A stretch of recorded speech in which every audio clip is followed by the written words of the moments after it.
Da, da, da, da, da, da, da, da, da, da, da. Welcome, one and all, to Chapter 1086 Discussion Livestream with your host, Teching. Also, there's a brick back here. The brick usually ties the room together. That usually connects everything better. My statistics on my channel will say that my videos that have bricks in them seem to do way better, performance-wise, than my videos that do not have bricks in them. So that's just how that goes. Actually, that's not true. I've been doing all my chapter reviews without Barry for a while now, because I don't know if you guys noticed, I didn't really get as much pushback from that as I thought I would. When I started doing the reviews over in my new house, in my new setup, I had Barry next to me for a little while, but then it just became a pain in the ass to, set him up over there, as opposed to where I was at before. So Barry's not in the chapter reviews anymore, but, they're still doing well. All right, hello, everybody. Greetings. Everybody, place your bets on when the stream's going to crash. I'm going to bet my money on, okay, it's 11:30. I'm starting streaming now. I'm going to say at 11:56. That's when the stream's going to crash, 11:56. So we're betting on, let's do 24 minutes from now, stream's going to crash. Anybody out here? 24 minutes. Anybody here? 25 minutes, 25 to 30 minutes, 30 minutes, 34 minutes. Oh, this guy's betting an hour. Wow, crazy. 24 minutes, high noon. It's going to be noon. You've got 27 minutes. Yeah, that's usually how it goes. Stream will usually start fine. There'll usually be very little issues when I start the stream. It'll be usually around the half-hour mark when we start dropping frames and crashing. And it's like, it's like whenever I get motion sickness in a car, because I've always dealt with really bad motion sickness. It's like, I'm okay, but the second I start to feel like a little queasy, there's no going back from that. There's no oh, I'm starting to feel a little queasy in this car. Oh, okay, it passed, not a big deal. No, when I start to feel queasy, it's just all downhill from there. You know what I mean? There is just no, okay, we're going back. There's no issue with that. How are you liking the Stormlight Archive? I haven't read any more of it. I read the prologue, that was it. The way I read books is very random. I have a book I really love right now. It's Joe Abercrombie's First Law trilogy. So I read the first book, really liked it. I'm on the second book now. I read half of the second book in one day. And then I'm like, man, I'm making really good progress and haven't read any more of it since. And that was over a month ago. That's how I am with books. I'll be reading a book. I'll be like, man, I really like this book. And then I'll set it down and just not touch it for 2 months. And then I'll get back to it. And it's just how it goes. York is too lazy to make a weapon. Yeah, so we could just start with that. Really, there's so much crap to talk about here for the next 5 to 6 weeks that, you know what I mean? That's the thing. It's I was debating whether to do a video today talking about the subjects in the chapter or just do a stream. And I'm thinking, man, usually the schedule is I got to get out as many videos as I can because the next chapter will come out the following week and that'll introduce even more stuff to talk about.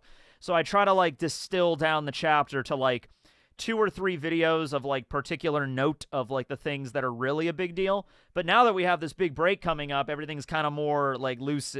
So I can just kind of all right, I could, talk about this here, talk about this there, Strong World review and 6 Samurai, please. Well, I can't talk about Strong World because there's 3 other movies I got to talk about first. How are you liking Tears of the Kingdom? I finished it. Well, at least I finished the campaign. I got the secret ending. I finished all of the shrines, and I beat Ganondorf, and that was a really epic battle. Yeah, so it was a good game. I really enjoyed it. I'm going to take probably a little bit of a break from it because I've just been playing it nonstop for the last month, ever since it came out. So I'm going to take a little break, and then when I start to feel bored again, I'll probably all right, now I'm going to go back into it and collect all of the armor, get all of the power up, all that kind of extra shit that you got to do in the game. But I did a lot of stuff already. That was a lot of it. Do you want Vivi to have a devil fruit?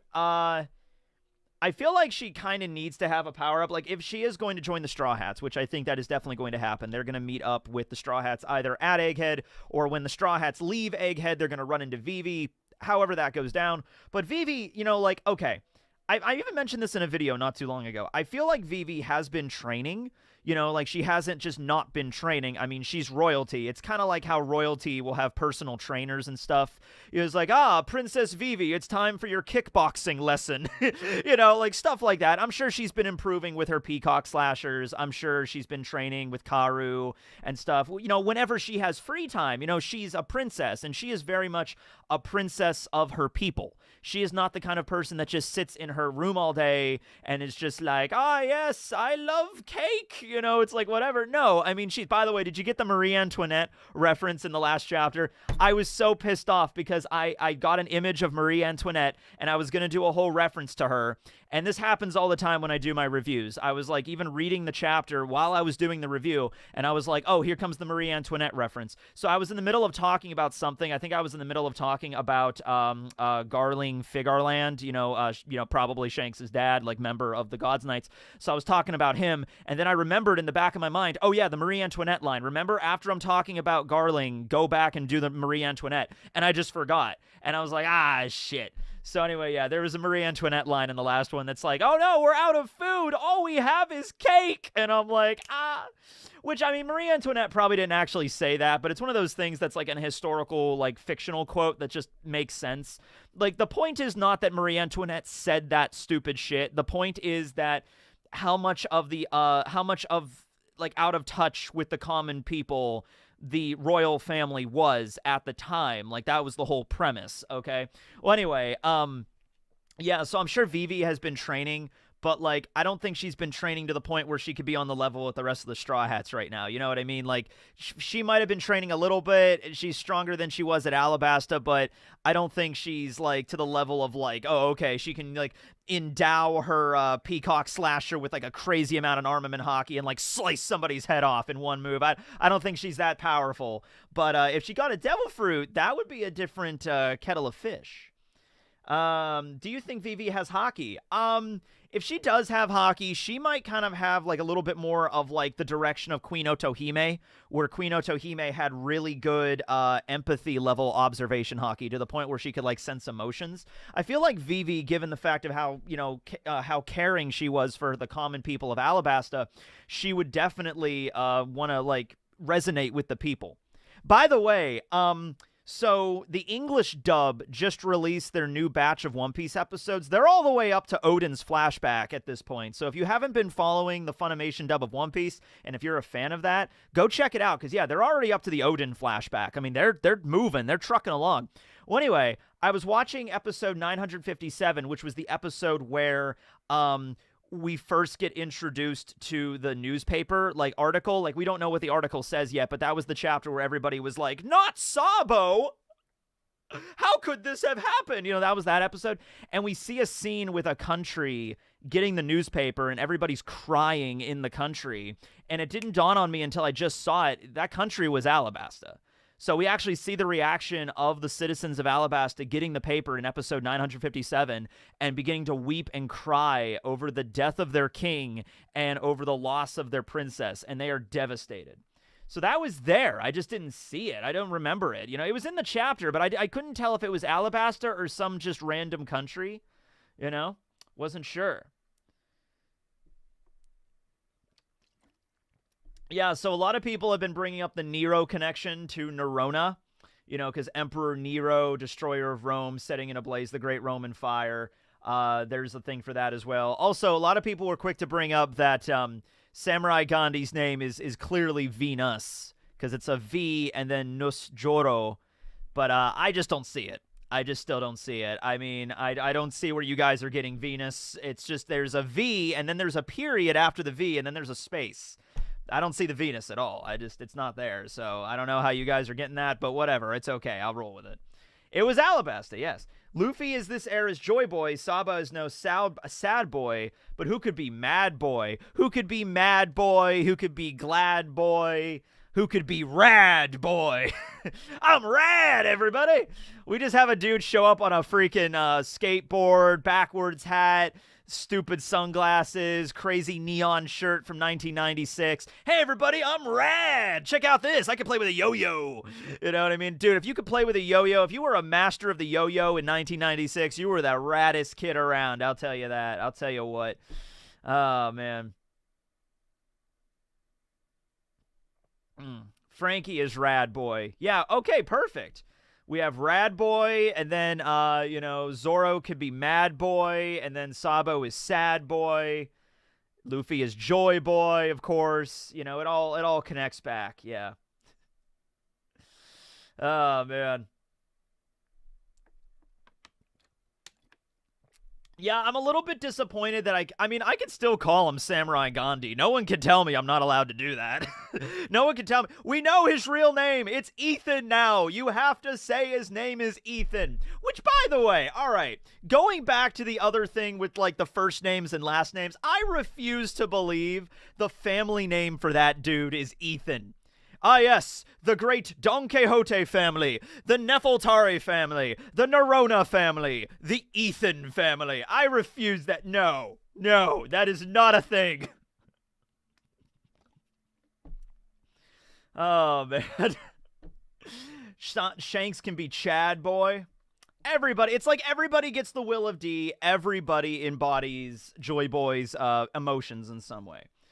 Where the Wild Things Are in Eam, the Elder Stars, go look at that. Yeah, so a lot of people have compared Where the Wild Things Are. I never watched Where the Wild Things Are or read the book, but I know one of them is shaped very similar to, I guess it would be St. J. Garcia's Saturn in their appearance that they go into. Just like the very squat kind of form with the horns. I could pull it up for you here. Also, don't worry about the super chats. I have them all saved. There's always one person in the chat that freaks out. Just like, he didn't read my super chat. It's like, it's okay. I have it on a list. It's okay. It's all good. All right. Where the Wild Things Are now. Yeah. I'm not sure if it's a direct one-to-one, but there is this thing that looks very similar to one of them, but I don't know. I don't think it's a one-to-one. I mean, there's definitely a comparison, but I don't know if that's like the direct reference that Oda's going with here. You know? Yeah. There's also a bird. Here's a better image that has more of the cast. Oh, wait, hold on. There you go. Yeah, there's also a reference here. I don't know. I mean, maybe that could be the reference Oda's going for, but just because like all of these things clearly have horns, and not every single one of the Gorosei had horns. So there's a bird, and there's one that sort of kind of looks like St. J. Garcia's Saturn. Also, that bird, I mean, the neck is not as long as the one in there. I don't know. If I had a choice between Oda basing them off Where the Wild Things Are or basing them off of, like, legitimate deities that really exist in mythology, well, really exist, in mythology, I would go with the God Zone idea rather than, like, basing it off of a storybook. Yeah. Is Crocodile's scar, like, genetical?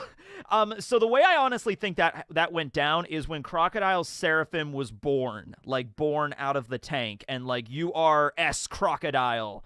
I feel like because we've already established that the Seraphim do retain a certain level of memory. Sometimes it's just muscle memory. Like, Seraphim Jinbei, Shark, knows how to use Fishman Karate. All right, so that, like, Fishman Karate is not genetic, and yet they remember. So clearly there is a connection between, at least in the One Piece world, there is a connection between the lineage factor and your memories, muscle memory, that kind of shit, right? So I don't think it's that crazy that Crocodile would, like, look at themselves in the mirror and see their face, and just, like, part of their memory, like their fragmented mind, is like, this doesn't look right, and then take a knife and then just slash across their, like, under their eye and their nose, and it's just like, this fits. This is what I'm supposed to look like. This is what my face is supposed to be. You know what I mean? Like, it might be, I don't think they were born with the scar, because Jinbei was not born with the scar. Jinbei has a scar, too, on his face. Shark does not have that scar. So it's probably, like, a hit or miss thing with that, with, like, how the memories are retained. What do you think about Vivi inheriting the will of Lily? I mean, she kind of already has, pretty much. The will of L. Do you think Crocodile Seraphim confirms he was a woman trying to prove a point here? I don't think so. I don't know how you could look at the Seraphim and identify a sex based off of just that one. Because there's people that have messaged me that were like, clearly Seraphim Crocodile was a girl in the last chapter. I'm like, I don't see anything that would indicate that. I don't know why you would think that.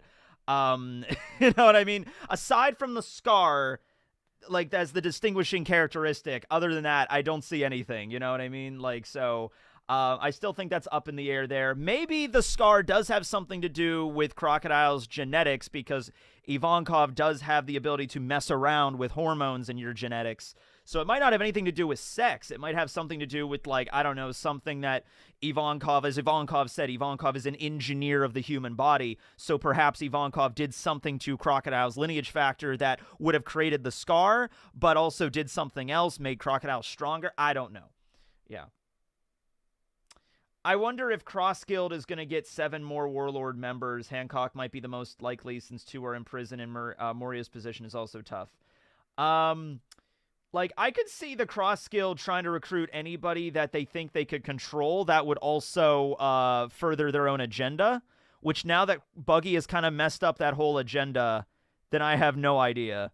You know, because Buggy made the declaration of, like, we're going to get the One Piece now. And, you know, Crocodile and Mihawk are like, oh, shit, that wasn't what we were planning on. So we gotta figure this out. Do you think the Underworld and the Grim Reaper Zorro will play a role with the ancient gods and religion we're learning about?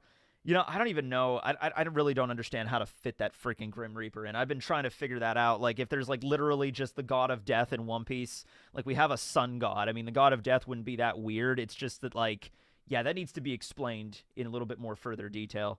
And why didn't, like, there's so many people in One Piece that are close to death all the time, and they've never seen the Grim Reaper. Like, Zorro did not see the Grim Reaper at Thriller Bark when nothing happened. Maybe that's because the Grim Reaper was like, nope, nothing happened. I'm not going over there.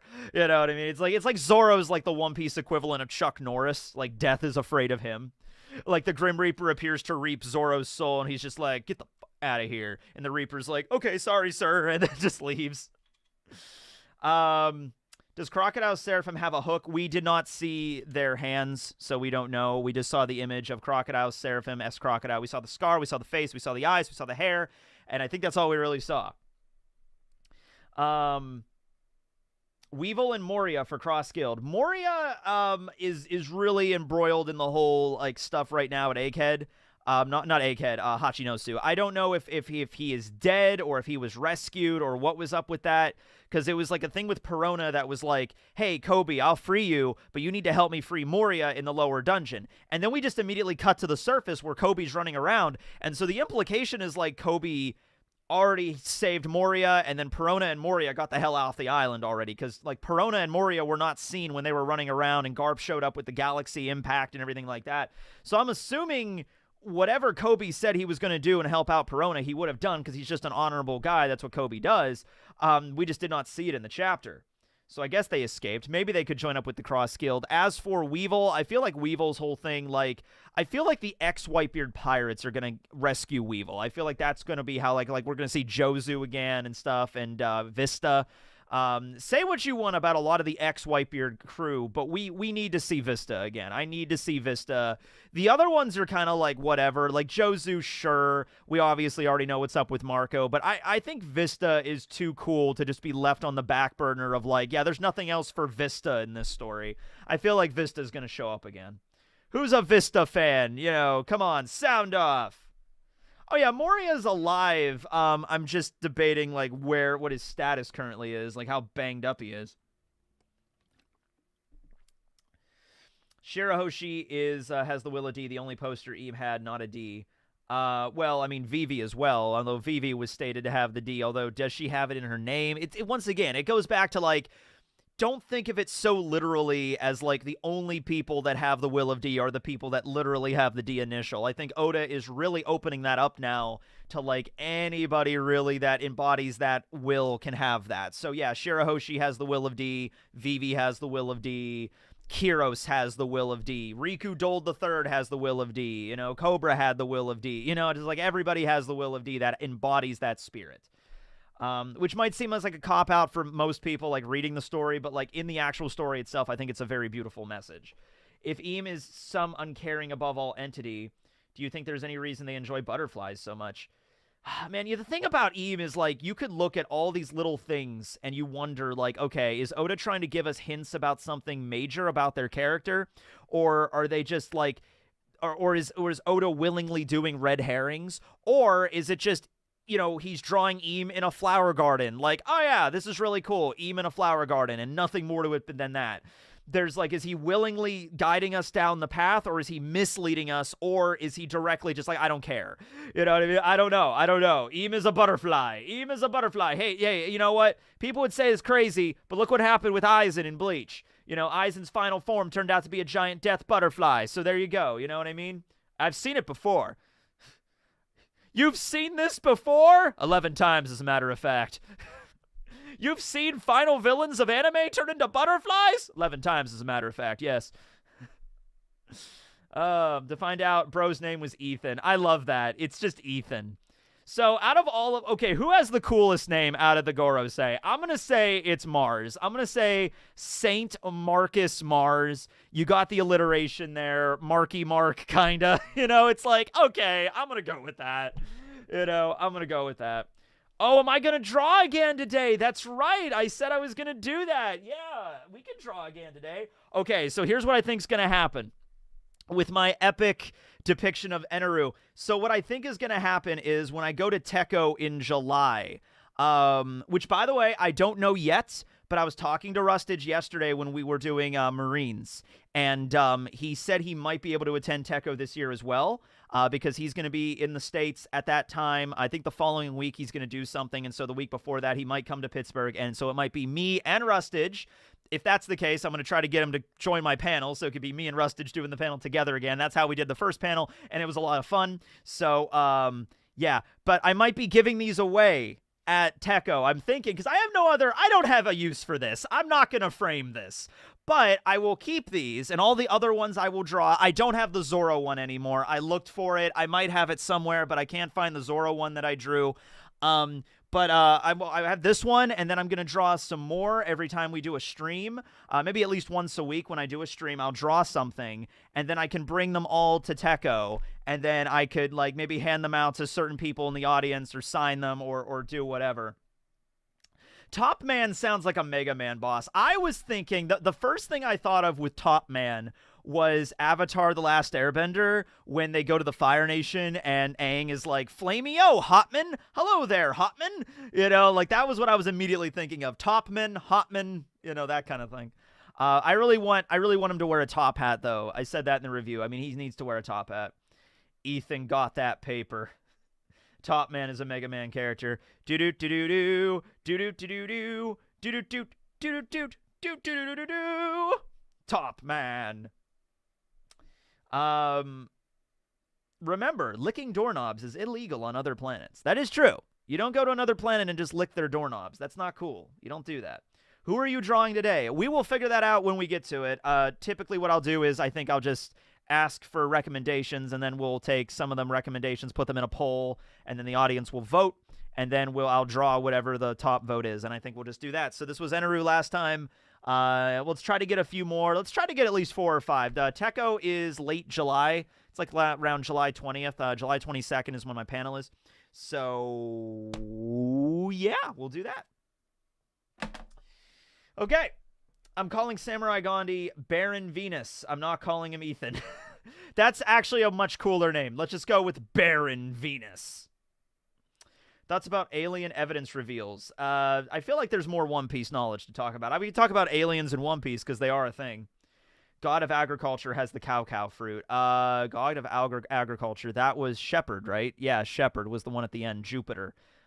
Jupiter. His name is Peter. Hi, guys. I'm just Peter. I'm like, oh, hi. How you doing, Peter? A drawing of Samurai Gandhi. We could do that. I mean, that's Emulsify. Thank you for joining. That's in the that might be in there, but we'll wait more toward the end to do that. We've only been streaming for, oh shit, what did I say when did I say the stream's gonna crash? 11:56.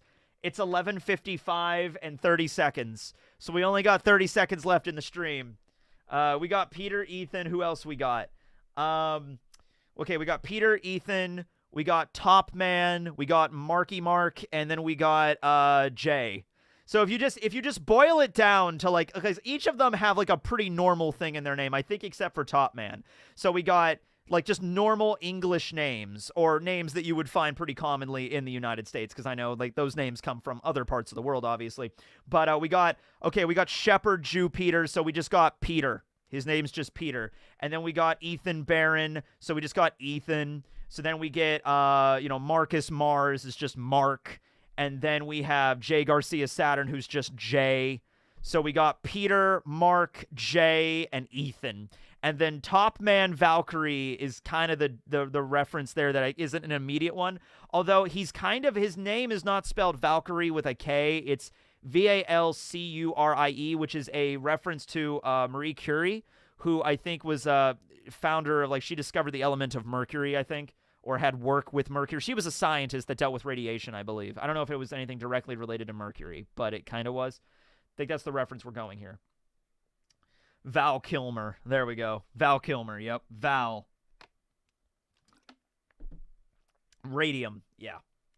Is it Taiga or Tiger? Okay, I can tell you because I saw it on the map. It's Taiga. It's Taiga. We can discuss Marines later in the stream, especially for everybody that wants to add to the wiki. I added to the wiki a little bit last night. I love that wiki. It's a great wiki. Keep the wiki strong. And I will provide you with as much information as I know without spoiling anything for the future. But yeah. She discovered radiation and died to it. Yeah, that's what she did. Yeah, there you go. Yeah, she was really impressive, actually. I read a little bit about her a long time ago, and it's one of those things where, I read a lot about this person. That was really cool. And then it was 10 years ago, so some of it's kind of spotty. But she had a lot of work in radiation. I remember that much. Enel art mission accepted. All jokes aside, would you be doing activities at your panel? Ethan, the banker art would be nice. I need to figure out what I'm doing because, last year I didn't really, I just kind of did a question and answer one, and then the year before that was my first one, and that's just a question and answer. I would like to do some form. I think I already put my panel in, what it's going to be, because they had to set that up, early, and I actually kind of was, past the deadline on that, but they were very nice. The link to getting the Techo badge is below, by the way. I don't know. I want to do a quiz show at one point. I want to be I want to dress up like an ostentatious 1970s game show host and be like, "Hello, everybody." I want to do kind of that, but not this panel. But eventually, I want to do some kind of One Piece themed, a One Piece themed quiz show kind of situation. When Luffy smiled and had the Nika onomatopoeia in Chapter 1 when Roger smiled, he also had the Nika onomatopoeia. Foreshadowing. That is foreshadowing. Yeah, that's something that Oda, I think, had the idea for early on, yeah. Just call Top Man Manny. There we go. Thoughts on the Mother Flame. Okay. So, my current opinion on the Mother Flame is that some people have said the Mother Flame is actually not the name of the device, but it's the name of the power source. I don't think that's the case because they made it very clear they cannot use this device all the time, which means probably it indicates a very long cooldown period or a recharge period. And when they were at Egghead, when the Straw Hats were at Egghead, that was a whole thing where it's we are always researching new types of energy. That's relevant. They don't know how the Iron Giant was powered 200 years ago, so they're researching that. So I think it makes sense that that device that was created at Egghead, but they don't have the necessary understanding of nuclear power or anything to really energize it to the point where they can use it all the time. It might be the most advanced battery they have right now, but it's nothing because if it's truly this limitless power source, they could fire it off all the time, and they made very specific mentions that they can't do that. So yeah, I think the Mother Flame right now, I think, is maybe just the name maybe Eames giving it. Maybe that's not the name that Vegapunk gave it, because I don't think Eam is the kind of person I feel that just gives the names to things that they want, because Eam is Eam, you know what I mean? I want it to be called Mother Flame, so that's what I'm calling it. Kind of that, yeah. The fuel source is difficult to attain, refine, or whatever. That could be true, but I don't know. It really seemed like the idea, they had no idea how that Iron Giant, ran, how the power source worked. It wasn't, because they did mention that. They did mention, oh, we're always low on funds and we need resources and blah, blah, blah. But when it came to the Iron Giant, Vegapunk was really yeah, I don't know how this thing worked. We're still researching it, you know what I mean? Yeah. Let's see what we got here. You're awesome, Tekken. Keep up the amazing content. Thank you, sir. If Haki can override Devil Fruit powers, could an incredibly strong display of Haki reverse negate the Immortal Surgery? So, I have, okay, when Oda introduced that, wait, here we go. No, we're not lagging yet. Somebody said lag. We didn't lag. We're good. We're still all right. We're doing good for 30 minutes now. Fingers crossed. So, when Oda introduced that idea, and like Law said it when he reversed the sick fruit and he went back to being a man, I'm like, all right, there's limits with this. There has to be.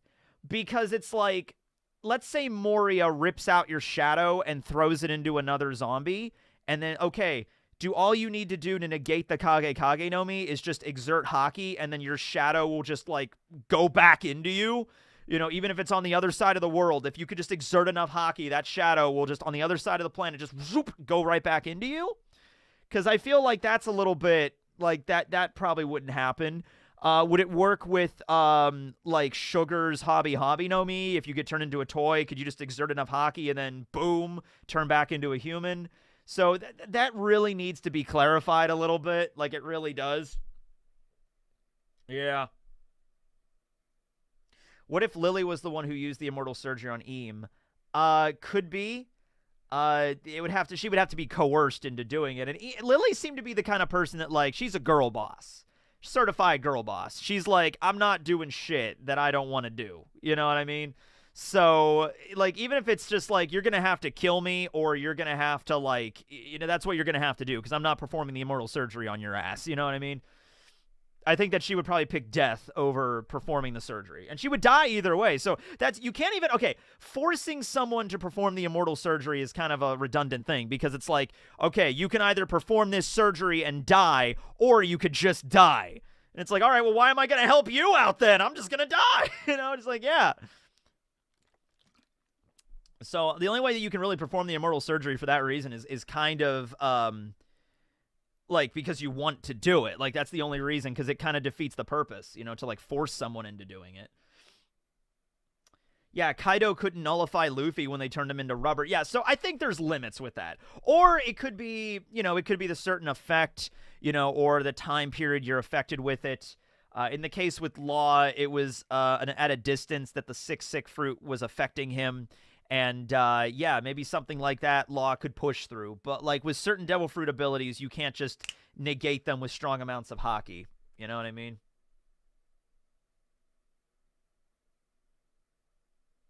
It also obviously doesn't work with physical damage. You know, like at Marineford, when Akainu was, like, punching Whitebeard, the attacks were still working. So it wasn't like, it's not some catch-all thing that it's just like, if you have strong armament haki, you're invincible. Like, that's clearly not the case.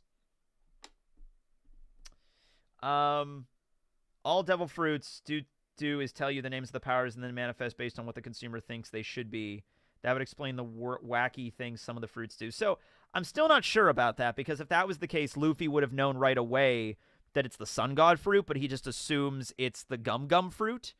So, and also all devil fruit users refer to their abilities in the same way, like the gum fruit, the bara no Mi, the chop fruit, right? So that implies the devil fruits do tell you the name, like the fruits, like, because it's a universal thing. Like, nobody is just like, I have the lightning fruit. No, it's the Goro no Mi. It's the rumble fruit. It's like, all right, and everybody kind of knows what the names are automatically, but Luffy did not know the true name, unless the fruit lied to Luffy as well.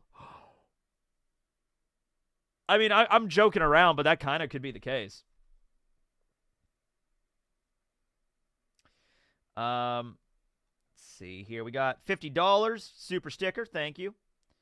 How about the previous user of the Mancherry heal fruit? I don't think healing. No, I don't think you can give immortality to somebody with the heal fruit.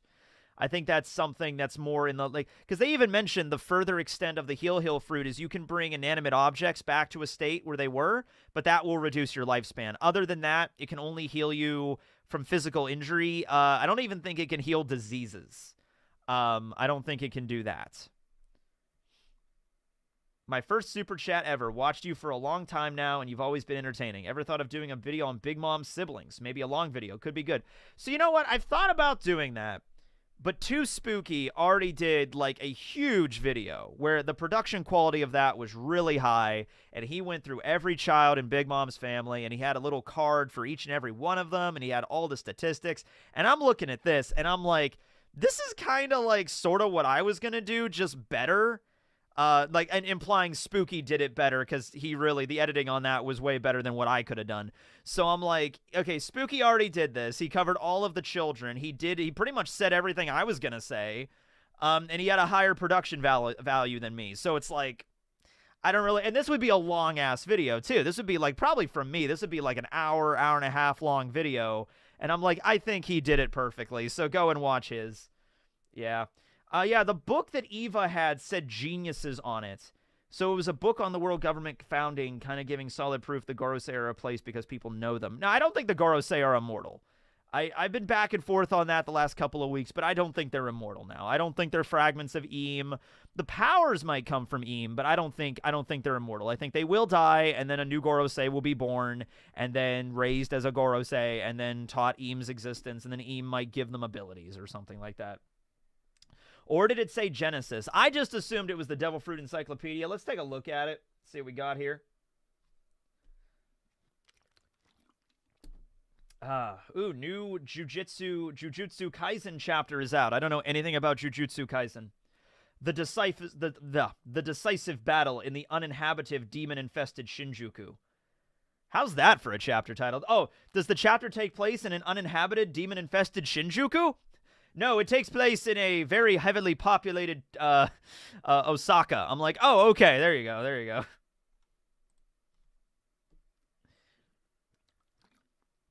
I never thought Shanks was a rat or a traitor. Shanks is probably that was probably his dad, and then his brother is probably also in the God's Knights, I'm going to assume. Let's see what that book said. Yeah, Eva's looking through this book. Okay, so the way I'm reading this here, let me zoom in on this.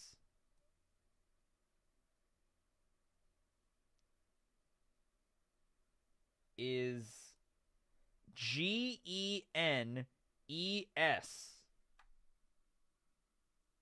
So that's like, I guess Genesis would be the best, closest word to that. Genes. And it looks like there's an I on the end, but I'm not sure. If there's an I or if that's supposed to be another mark or something, I can't really tell. I think it might just be a mark on the book's surface. I feel like when we see it, it could just be genes. Yeah. Yeah, it just spells genes. Yeah, that's what it spells. Genes. So, Ivankov's reading a book about genetics. And, it might, you know what? That might not be the Devil Fruit Encyclopedia. It might be a book on genetics that maybe Vegapunk wrote because the Revolutionary Army is friends with Vegapunk. So maybe Vegapunk wrote a book about the lineage factor or genetics. And in the book, he mentions the op fruit. Like, we have studied devil fruits and their effects on the lineage factor quasar, and we've learned that one of the devil fruits, the op fruit, can grant you eternal youth.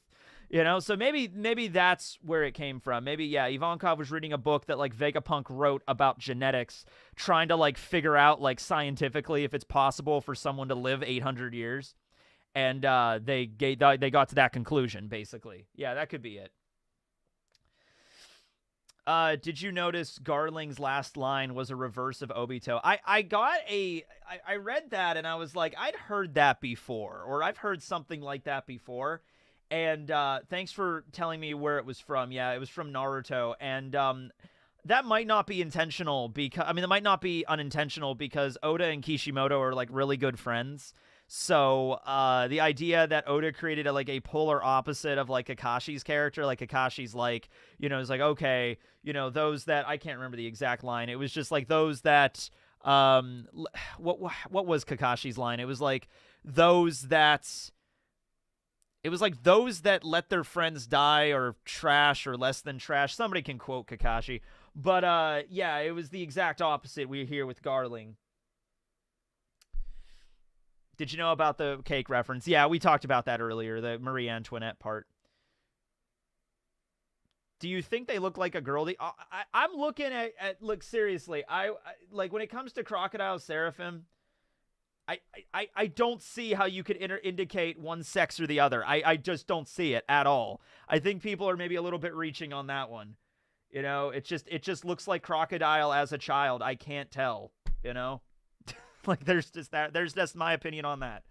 You know, either way, I mean, we could go down the line of, like, I don't think Crocodile's Luffy's mom, that theory. But if you want to go down the line that Ivankov changed Crocodile's sex later on, sure, fine. But I just don't see it.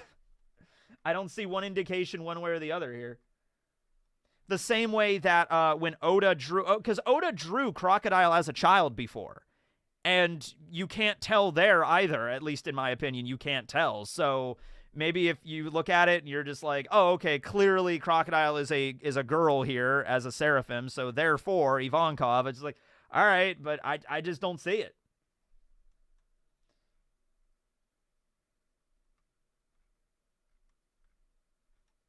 Let's see here. Saint Figarland Garling. Okay, so let's talk about this old dude. All right, we got this old dude with a crescent moon hairstyle that has a badass saber, long black coat. He was the previous king of God Valley. So already he's, 38 years ago was God Valley. This guy looks pretty old right now. So I'm going to assume, like, probably at least in his 70s, right? So 38 years ago, if he was 30 when he was the king, he would be 68 right now, but I don't think that's the case. I think he's a little older than that. Maybe he was in his 40s when he was the king. Could be in his 70s, 80s right now, something like that. He's got some badass shades. I thought it was an eye patch at first, but no, it's shades.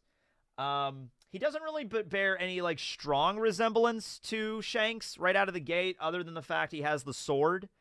But Shanks was discovered inside of a treasure chest at God Valley, which, by the way, that might have been because of this guy. This dude, this might be the sick son of a bitch that's putting all these babies in treasure chests in One Piece. We might have just found the man right here, guys. Who is putting all these babies in treasure chests? What dastardly deed? So, yeah, this might have been the guy right here, What if Crocodile personally wanted to change to female to male and asked to make that change into being, that's fine. I don't care. That's a theory that's been around for, like, literally over 10 years, ever since Impel Down. If Ivankov changed Crocodile from a woman to a man, because of whatever their request or whatever, that's fine. It's just that I just don't see an indication based off the material we've been given so far, one way or the other on that. That's all it is. Yeah. You never made a video about Horty. Yeah, I do. I need to make a video about Otohime, because I have this video. I did a video on Fisher Tiger, and then I wanted to do a video on Otohime, and then because the polar opposite of all of that, and the also kind of fits in the puzzle piece of the hatred between humans and Fishman, I wanted to do a video on Horty, because Horty's angle on this is also a perfect representation of, like, how one could be raised in a racist environment with those viewpoints without ever having anything to, like, Horty's never really even interacted with humans on that level, and he's like, oh, humans have done nothing to me to warrant hatred, I just hate them. And that's a very important message to understand, because that's, like, real shit that Oda's tackling here, so I want to do a video about Otohime and her perspective, and then I want to do a video about Horty, and that. These are probably going to be more serious videos, as you can imagine. Like the Fisher Tiger video. If you go back and watch the Fisher Tiger video, I was a lot more serious with that. I didn't really make that many jokes, because that was, like, a very serious topic involving the fishmen, and that's, like, modern day, like, racism, how Oda tackles that. So, and, like, slavery and shit is, like, their story. How strong is Saint Figarland? I mean, he's really powerful. I mean, like, I do not think this guy is going to be some kind of weakling that's just going to be like, I sit around all day and judge people, and that's all I do. How strong is he? I would honestly, some people might call me going crazy for this. I'm going to put him in the same category as Rayleigh, because I feel like the government having a powerful force on that level it makes sense. It just makes sense for them to have, like, yeah, they have all the Marines, they have Cypher Pole Zero, they have all those really powerful characters. They have the Admirals, obviously, but the Admirals aren't always around. It would make sense that they would have a super, super strong fighting force stationed at Marijois that will mobilize only under the most dire of circumstances or when Eam says so. And here's the crazy thing. I don't even think Garling is the strongest. He's like old, okay? And like every other old person in One Piece, even if you're not sick, like Rayleigh is in the best shape you could possibly be for a 78-year-old man. He's not sick. He doesn't have cancer. He doesn't have generic old person disease. Rayleigh is in like super top shape, works out every morning, has a rippling abs, you know, keeps up with his swordplay as much as he can. And even he's still hampered by old age. Garp is the same way. Garp even mentions, I'm not as strong as I used to be. So I'm putting St. Garling at the same level as Rayleigh right now. Might be around the same age. Might be like in his late 70s, maybe around 80. And the other members of the Gods Knights, though, he's the one in charge that orders them. He's their commanding officer, but that doesn't make him the strongest. And I think there's going to be Shanks' brother that's going to be another member here. Or, hey, how about this? Shanks' sister. Did you ever think of that? Yeah, it was Shanks' twin sister that was actually the strongest member of the Gods Knights. Locking it in. Locking it in, ladies and gentlemen. Locking it in.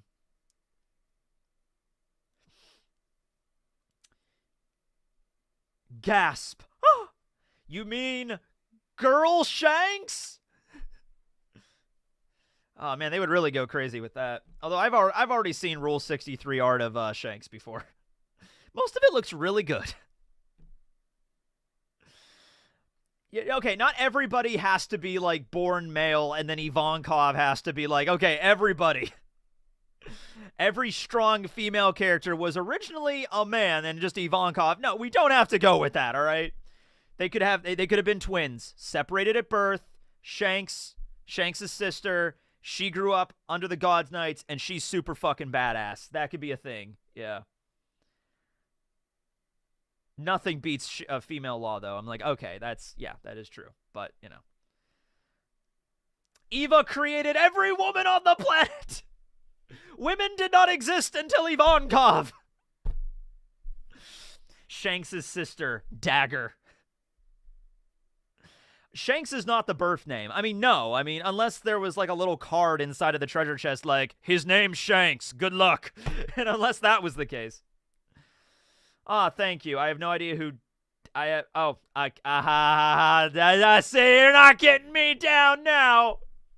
No way. Do you think we'll get Buggy Law and Weevil Seraphim? I don't know if we will get the Weevil Seraphim, because Weevil joined relatively recently. Although Weevil might already be a clone. Weevil might be a clone of Buckingham Stussy. So, no, Buckingham Stussy combined with the DNA of Whitebeard, or maybe just Whitebeard's clone. I don't know. I think Weevil's already a clone, though. So trying to clone a clone, you might get some... You ever see that episode of the Venture Brothers where, you know, they've been cloned too much and there's that botched clone of Dean? Yeah, you don't want to clone a clone too much because then it might... Yeah, you can't clone clones. Or maybe you can, but, like, the result is, like, a pile of goo. You know, do you ever see the Fly, you know, Brundlefly at the end? You know, it might be something like that. You don't want to clone a clone, you know?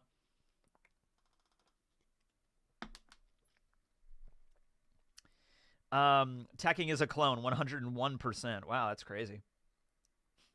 Now we're getting Metal Gear Solid with this. I've never played Metal Gear Solid. Never played it. The Rick and Morty backup family issues. Yeah, kind of that too. Yeah. I want to go watch that episode again. I think I'm going to go watch that episode again after this. Yeah. I think the Gods Knights are at least as strong as the Admirals.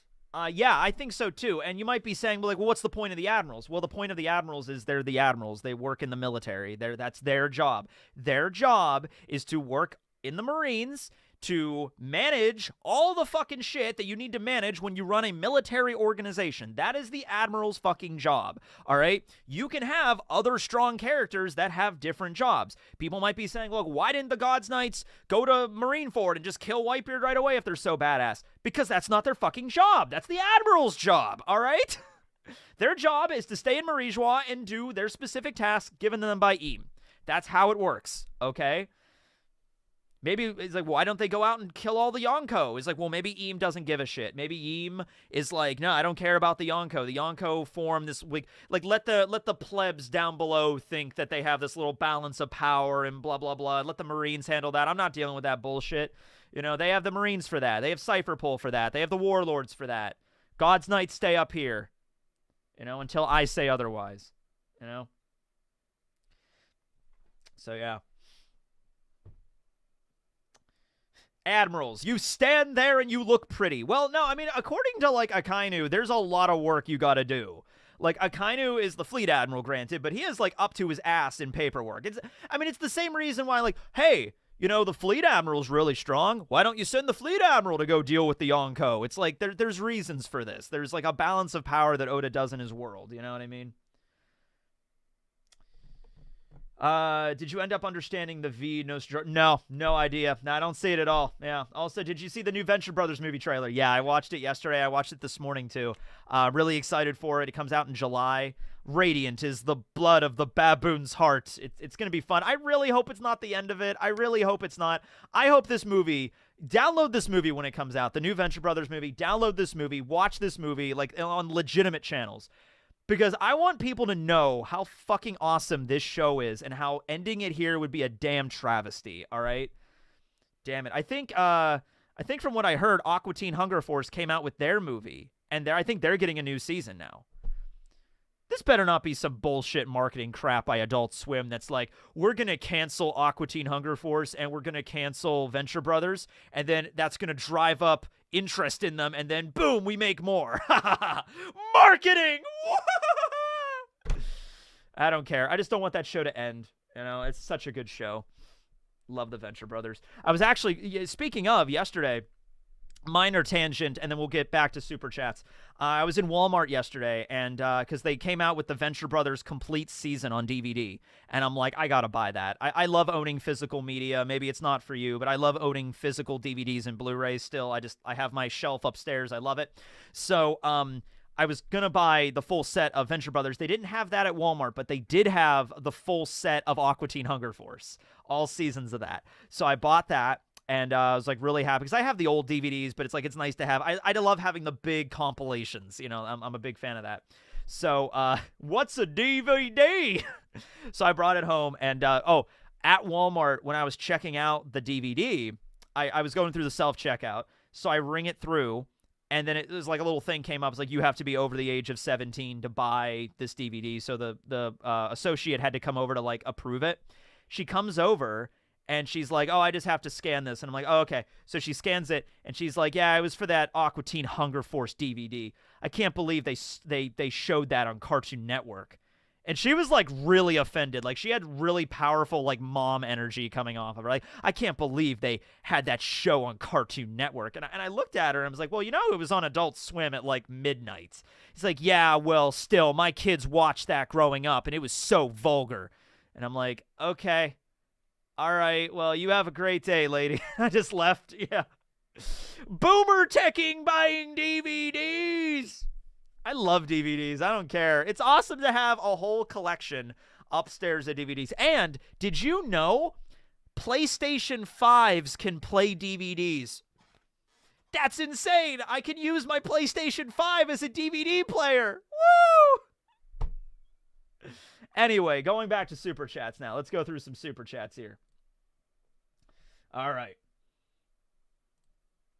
Do you think Shanks' epithet was red straw hat Shanks, or was it always red hair Shanks? I feel like it was always red hair Shanks, because he stopped wearing the straw hat. Like, no, he was still wearing the straw hat, obviously. Well, before he became a Yonko, but I feel like when he went out to sea after Fuchsia Village and became a Yonko, that's when he made, like, well, no, that's not true, because we saw in Film Red his bounty when he was at Fuchsia Village was already over $1 billion. So obviously that wasn't the case. But his name was Red Hair Shanks. I don't think his name was Straw Hat Shanks. Yeah. All right. Top ranking revolutionary bounty predictions. Kuma, if it weren't frozen as well. Maybe Vivi will get one now. I'm thinking Vivi's gonna... They're looking for Vivi. Eam wants Vivi. So putting a bounty on her head might make sense, but the thing is, the story in the news is that she's missing. So if you put a bounty on her head as only alive, yeah, that could be another only alive. It could be only alive Vivi Nefeltari. Maybe that's the case. And maybe the bounty is not because she's a criminal, but because she needs to be found. She's a missing royalty, and Eam also wants her. So her bounty might be over $1 billion. It might be crazy, you know? Let's see. Kuma's new bounty. Well, all right. Let's assume Kuma got his humanity back. That would probably be the best way of looking at it. Assuming Kuma got his humanity back, and then he had full control over his PX0 body and all of his memories, and he chose to fight against the government back in the Revolutionaries with all the technology that they gave him, I would put Kuma's bounty probably easily over $1 billion. It would be on the same level as the rest of the warlords, probably a little higher, maybe around $2 billion, maybe a little bit south of $2 billion, maybe like 1.8, 1.9, because he's basically a rogue PX that now has his memories and consciousness back. Yeah.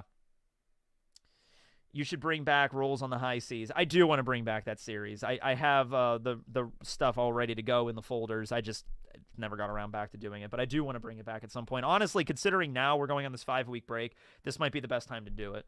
And the movie 7 review, if I can fit it in. Garland's right-hand man is Starry from the hit One Piece show D&D. Oh, yeah. The Star. Yeah, the Star guy from the Marines from Apollo 13. That was fun. Go and watch the first episode of Marines over on Rustage's Twitch. We had a great first episode. I play a guy named Kai, and we'll talk more about it at the end of the stream when we're done with the chapter and super chat stuff. But it was really fun.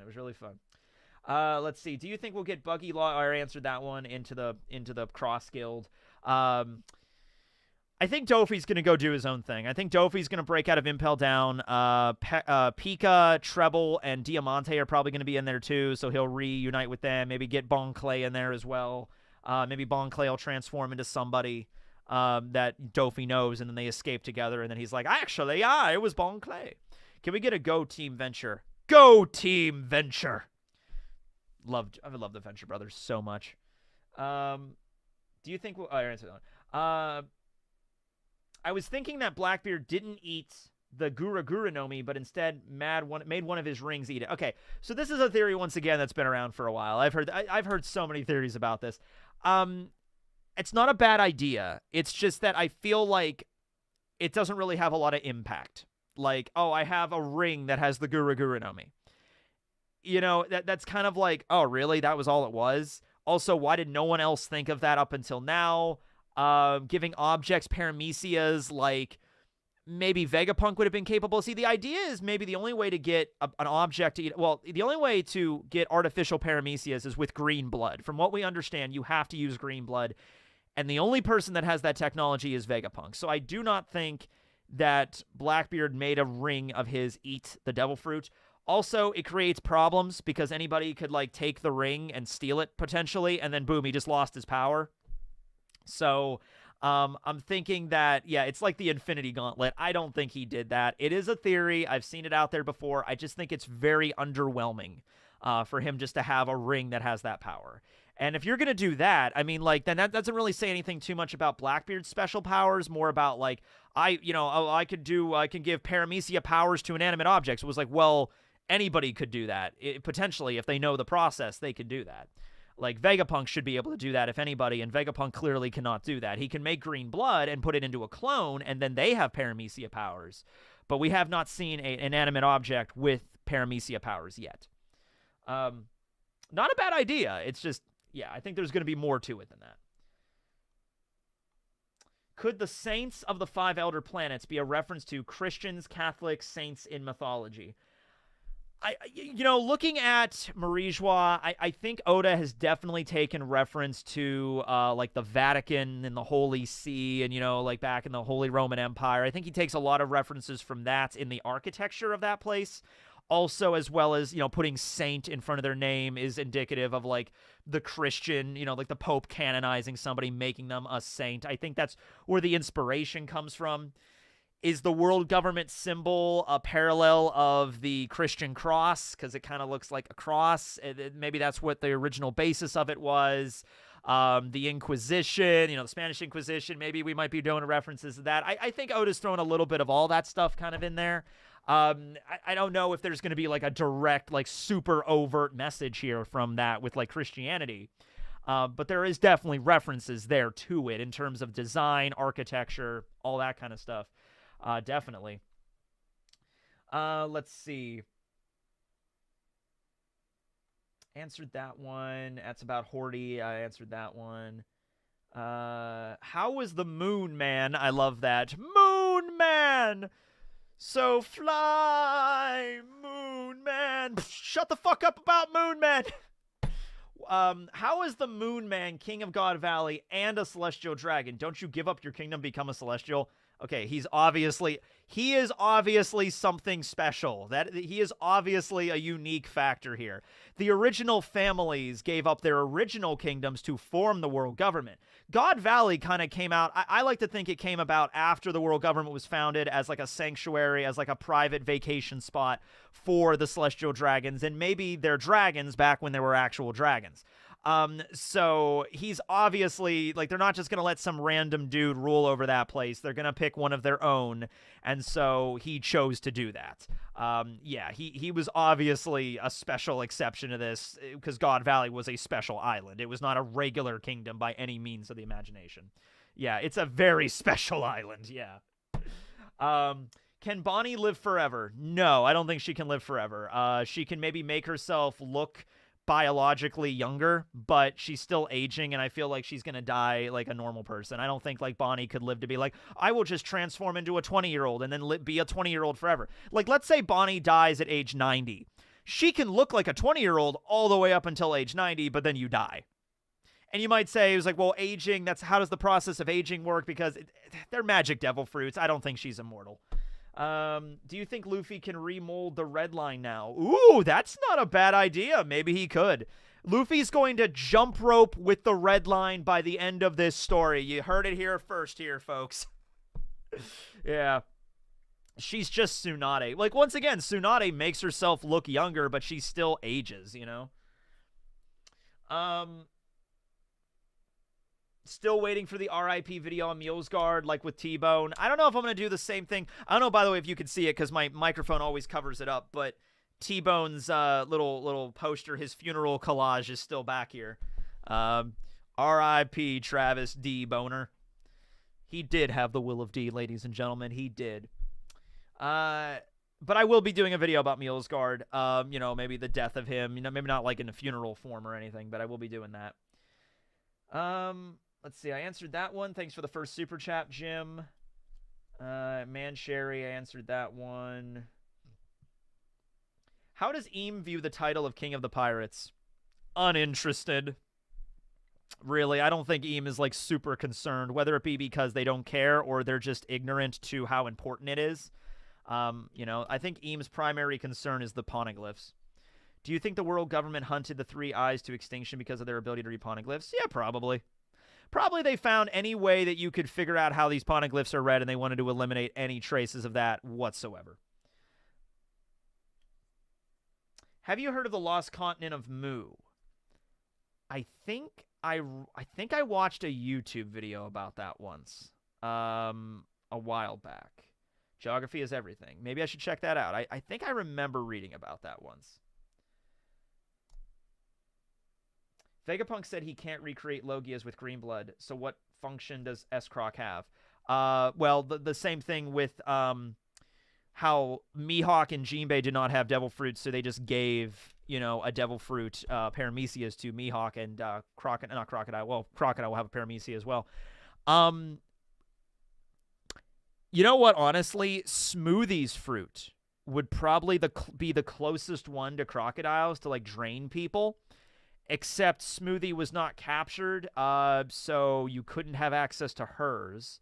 I guess I could do a video about this easily. I did a video on Mihawk's potential fruits, S-Hawk, so I could do a video about this. The Dust fruit, that still sounds like kind of a kind of a Logia for that one. Magellan's would be cool. Oh yeah, didn't I already do a video about this? I think I did already. I think I already did a video about all of the Seraphim's potential. I forget, guys. I've made so many. I've made like over 3,000 videos on this damn channel. Hold on a second. Seraphim. Seraphim Devil Fruit powers. Yep, already made the video. I love that. I was like, hey, Tekking, you should make a video. I already did. You should check it out. Seraph Devil Fruit videos. Yeah, I have a whole section in the video where I talk about other warlords getting Devil Fruit power. Yep, there it is. Already thought ahead, guys. Already thought ahead. I was like, this is sounding kind of familiar. This is sounding kind of familiar. All right. Let's see. What do we have next here? Do you think the Gorosei Devil Fruits are going to have something to do with their titles or jobs? Like the one has the environment and finance. People have thrown out the idea because, like, the agriculture god, you know, might have an ability that controls, like, crops or something like that. Or gluttony, like to eat because agriculture. That would actually be probably a cool way to do it. Like, the Devil Fruit abilities have the opposite of what their titles are. You know, like, so the warrior god of agriculture is actually the one that devours everything, you know, something along those lines, you know. Zunisha, Mihawk, and Gear 5 Luffy all have the same eyes. Maybe it's a reference. A lot of the characters have those eyes when they're shocked, though. I don't know if it's a thing that, like, oh, Eam, Zunisha, and Mihawk, and Gear 5 Luffy are all related in some way. Not really sure on that yet. No, kind of tentative there. Who do you think is going to face the Holy Knights and the 5 Elders from the Straw Hats? I don't even know if they're going to encounter the Straw Hats yet. We have the Straw Hats fighting against the Blackbeard crew. It might be Shanks' crew that takes on the Gods Knights. Like, honestly, I would be okay with that. That gets us a perfect way to flesh out the Gods Knights and Shanks' crew in one fell swoop. I'd be okay with that. Because the Straw Hats are already going to have their hands full. They pretty much have a 1-to-1 fighting against the Blackbeard pirates. You know, like, Usopp's obviously going to fight against Augur. Zoro's obviously going to fight against Shiryu. Like, this is all laid out very abundantly clear. Chopper's going to fight Dokkyu. Like, it's just there, okay? So, I don't think the Straw Hats are going to face them. I really don't. Do you think only Mars and Saturn are part of the original 19 Kingdoms since the other 3 Elders aren't saints? They are saints. That was just a translated thing. Go back and read the chapter now. It's been updated. Their names all have saint in the title. I just think it doesn't make any sense for them to, some of them have saint, but some of them don't. I think it was just a translation thing there. They all have saint.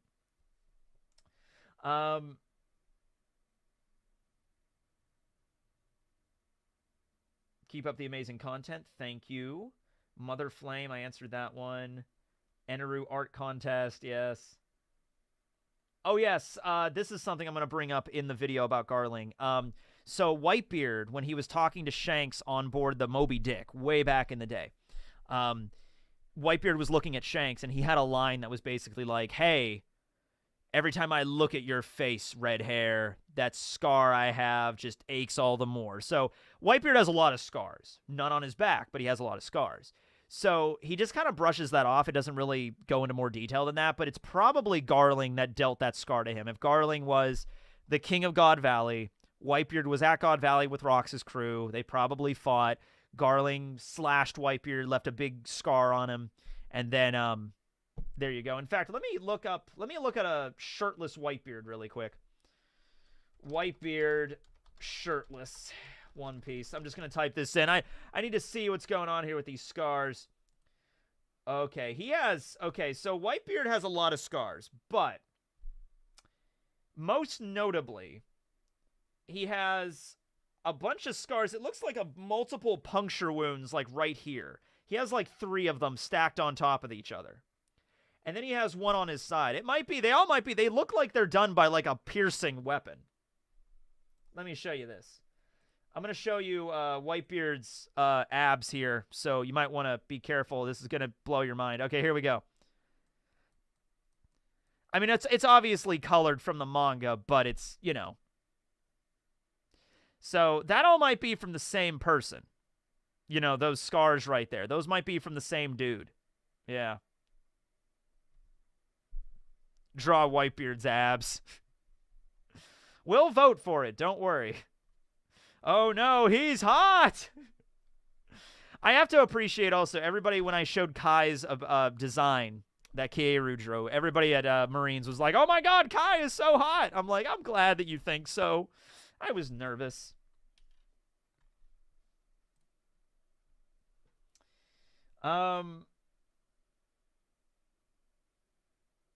Answered that one. Answered that one. Do you still believe in your theory that the God's Knights have the strongest devil fruits in the world? What could their limits be?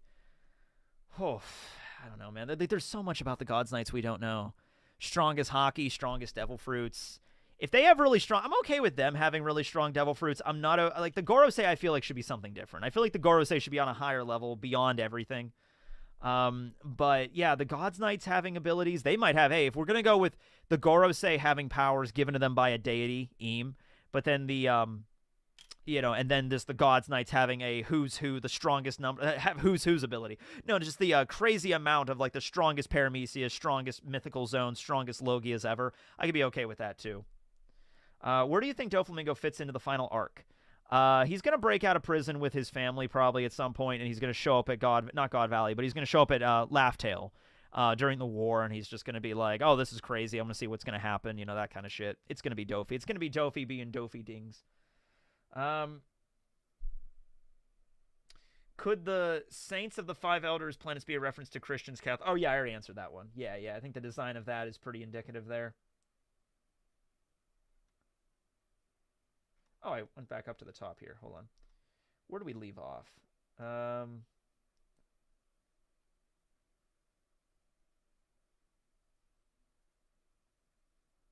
Okay, there we go. That was when we started. I think I read all these early ones.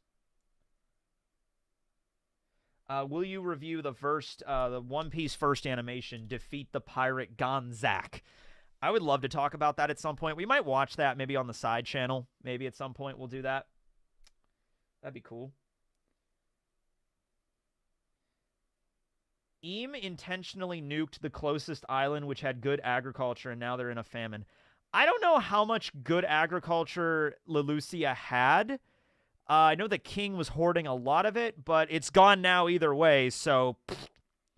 Since Vegapunk City cannot replicate Logias, what devil fruit do you think Crocodile will have? I made a whole video about that I forgot about, but you can go check it out. Type in Seraphim devil fruit abilities, Tekking 101, you'll find it. I made it back in December, but it still stands. I talk about it. I think there's like the little chapter things discuss like, oh, these are the warlord's possibilities. Because I remember talking about this. I remember sitting down and making a list on the possibilities there. Did you catch my The Dark Rise of One Piece video? No, I have not. Sorry about that, Pirate Diaries. I can check it out later. But yeah, I like a lot of people are making One Piece content on the website. Obviously, I can't watch all of them. Even people that are like, it's like I don't even watch I honestly don't watch a lot of other Grand Line Reviews videos or Rogers videos or Joy Boys videos. Like, for one part, it's like I don't want to watch their stuff and then like, oh, okay, and then talk about it and then like, oh, okay, I'm like taking ideas from them. I had to watch the one with Artur because he actually knows Japanese and he could break down what Im was saying in Japanese, because I just had no way of knowing. Like, somebody that understands Japanese has to be the one to like explain that. And so I promoted his video in that one in mine because I'm like, I'm the one that I don't know how to read it, so go check his out there. But yeah. Are you excited for any upcoming conventions? Yeah, I'm actually going to one tomorrow. There is a anime convention, not an anime convention, there's a sci-fi convention where I live, and a lot of my friends are going, and they're getting, like, Dante Bosco's going to be there, who is the voice actor for Zuko. They're having, like, a bunch of characters from Avatar there. The voice actress for Korra is going to be there. The voice actor for Iroh is going to be there. The new voice actor for Iroh, obviously, Mako, passed away. They resurrected Mako for this convention, so I'm going to that tomorrow, so that should be really fun. And then Tekko is in July, and I'll be there for that. I'll be there for like 3 days for that. Do you watch Murphy, right? Sometimes, like, it's a thing, it's just like, I watch her stuff sometimes. Whenever, like, oh, okay, I'll put something on. Actually, the one person I watch the most out of like people that I actually know, and I watch their stuff, I do. It's just that, like, it's like every time, Liam puts out a new video, I'm like, oh, I gotta watch that. Like, that's not how I do it. But The one person I watch fairly regularly as I'm doing like some kind of menial task in the background, like while I'm folding my laundry or cleaning my dishes or cleaning up the kitchen after I cooked a dinner, you know, whatever, the person I will watch is Noble. I will put on one of Noble's. I don't know why. I'm just going to put on one of Noble's videos where he Lost Pauses videos where he's just talking about anime memes for 15 minutes. And I'm like, okay, I could fold laundry to this. And I don't know. I don't know why that's what I particularly watch, but there you go.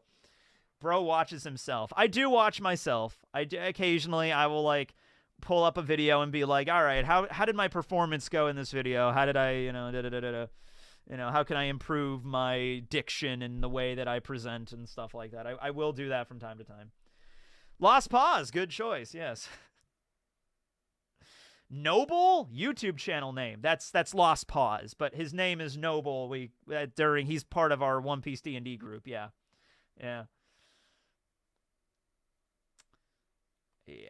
All right. Well, I think at this point I'm going to turn off super chats because we got a lot of them this time. Thank you. Very much appreciate it. I'm going to turn off super chats. I'm going to go through the super chats that I missed while reading the super chats. I'm going to refresh the page. You can still send super stickers and super thanks if you prefer. And then after that, I think we're going to go do the drawing. We're going to do some art. And then I think we're good. And maybe I can answer some questions about Marines while I'm doing the art. All right. Between Eam, the Gorosei, the God's Knights, the Seraphim, and the Admirals, there's a lot of enemies to fight in the world government. Yeah, there is. I mean, like, the Straw Hats are not going to fight all of those people. You know what I mean? Straw Hats, man, they're just going to, bam, beat all the Admirals. And after they beat all the Admirals, bam, they're going to beat the freaking God's Knights. And then after they beat the God's Knights, they're going to roll up to the Gorosei. And the Gorosei, like, Nami's going to single-handedly one-shot the Gorosei with a lightning bolt. And then they're all going to roll up to Eam, and they're just going to beat the shit out of Eam. They're just going to knock Eam off the empty throne. They're just going to beat the shit out of Eam on the floor. Like that scene in Golden Wind. You know what I mean? That's how the Straw Hats are going to do it. They're not fucking around, you know? Do you think the God's Knights have the majority of the Supreme Grade swords? I'm thinking Garling has a Saijo Owazamono. And Shanks has a Saijo Owazamono. Shanks' sister, that's canon now. Saijo Owazamono. Yeah, we're going to be doing, I think we're going to fill out a lot of the holy swords with the holy knights, you know? Okay, it said that the Zone Devil Fruits chose their person. So if the Gorosei dies and they do have zones, if they do have normal zones or mythical zones, if they die, that Devil Fruit picks the next one. See, I really don't think the Gorosei have zones. They might, but I feel like the whole idea is that Eam is against Devil Fruits, and so everybody in their immediate retinue is not going to have a Devil Fruit power. They're going to have different kinds of abilities. Yeah. See, I answered that one. Can you finish the Record of Ragnarok series? I only made one video on Record of Ragnarok. It wasn't really a series. I talked about the Jack the Ripper and Hercules fight, which, by the way, in case you didn't know this, Jack the Ripper has his own spin-off manga. It's called Jack the Ripper Case Files. Go check it out. It's up to like chapter 9. They're really good. That Jack the Ripper from Record of Ragnarok has his own spin-off series, and it's really cool. So go check it out. Let's see. I answered that one about Doflamingo. The Gorosei are former God's Knights, and how do you think Eam appoints the position of Gorosei? I feel like they're recruited maybe from, the God's Knights. I could see that. They're recruited from the God's Knights by Eam. They're summoned to the Inner Palace, and then Eam bestows them with God power, and then there you go. Might be something like that. Elemental Titans are Logia's awakened for the 5 Elders. Could be. Could go. I mean, if we're going to go with that, I mean, like, if we're going to do mythical zones, I just hope it's on a level of, like, these are gods, these are titans of Greek mythology. This is something on a whole other level than just a phoenix or even a dragon. This is insane we're talking about here. Like Izanami, Izanagi god fruits, Susano, Amaterasu god zone. Like, that's the kind of shit I'm wanting to see. All right? Did they really kill Roswald? No, Roswald's still alive. I don't know if you mean Charlos or Mulesgard, but Mulesgard is probably dead right now, and then Charlos is probably still alive because that's just how the way the world works. Nero, Nerona, yeah, we mentioned that earlier in the video. When I do my video about Eames' name and Nerona, the Nerona family, I'll mention that. I'll go into more detail there. I have to read up on Nero. Famous emperor, and because whenever I read about history, I always love to read about the people that like aren't famous. So it's like I want to read about Elagabalus. I don't want to read about Emperor Nero. Everybody knows about Emperor Nero. I'm going to read about the weird emperor that nobody remembers. You know, that sent a bunch of his retinue out into the Roman Empire to find the dude that has the longest schlong and bring him back and measure it. Yeah, that's what that dude did. So, yeah, I read about, like, Elagabalus and shit. Caligula as well. Do you think... Oh, I read that one already. Same Eyes. I read that one. Started watching you in high school. Now I'm graduating with my doctorate in paleontology. Oh, that's cool. We got a paleontologist in here. Good luck to you, sir. Good luck digging up the dino bones. May hopes you discover a new dinosaur. What class is Kai? He is a ranger. He's going to be a beast. I forget what the term is in the beast domain or conclave, because there's ranger and then there's revised ranger that I'm using. So I think it's a different name, but it's like the beast one. That's the one Kai's going to be when he gets to level 3, and that's why I have the little crab companion. Do you think Avalo Pizarro could combine with the Red Line? I guess he has to try. Maybe not the whole thing, but maybe a portion of it.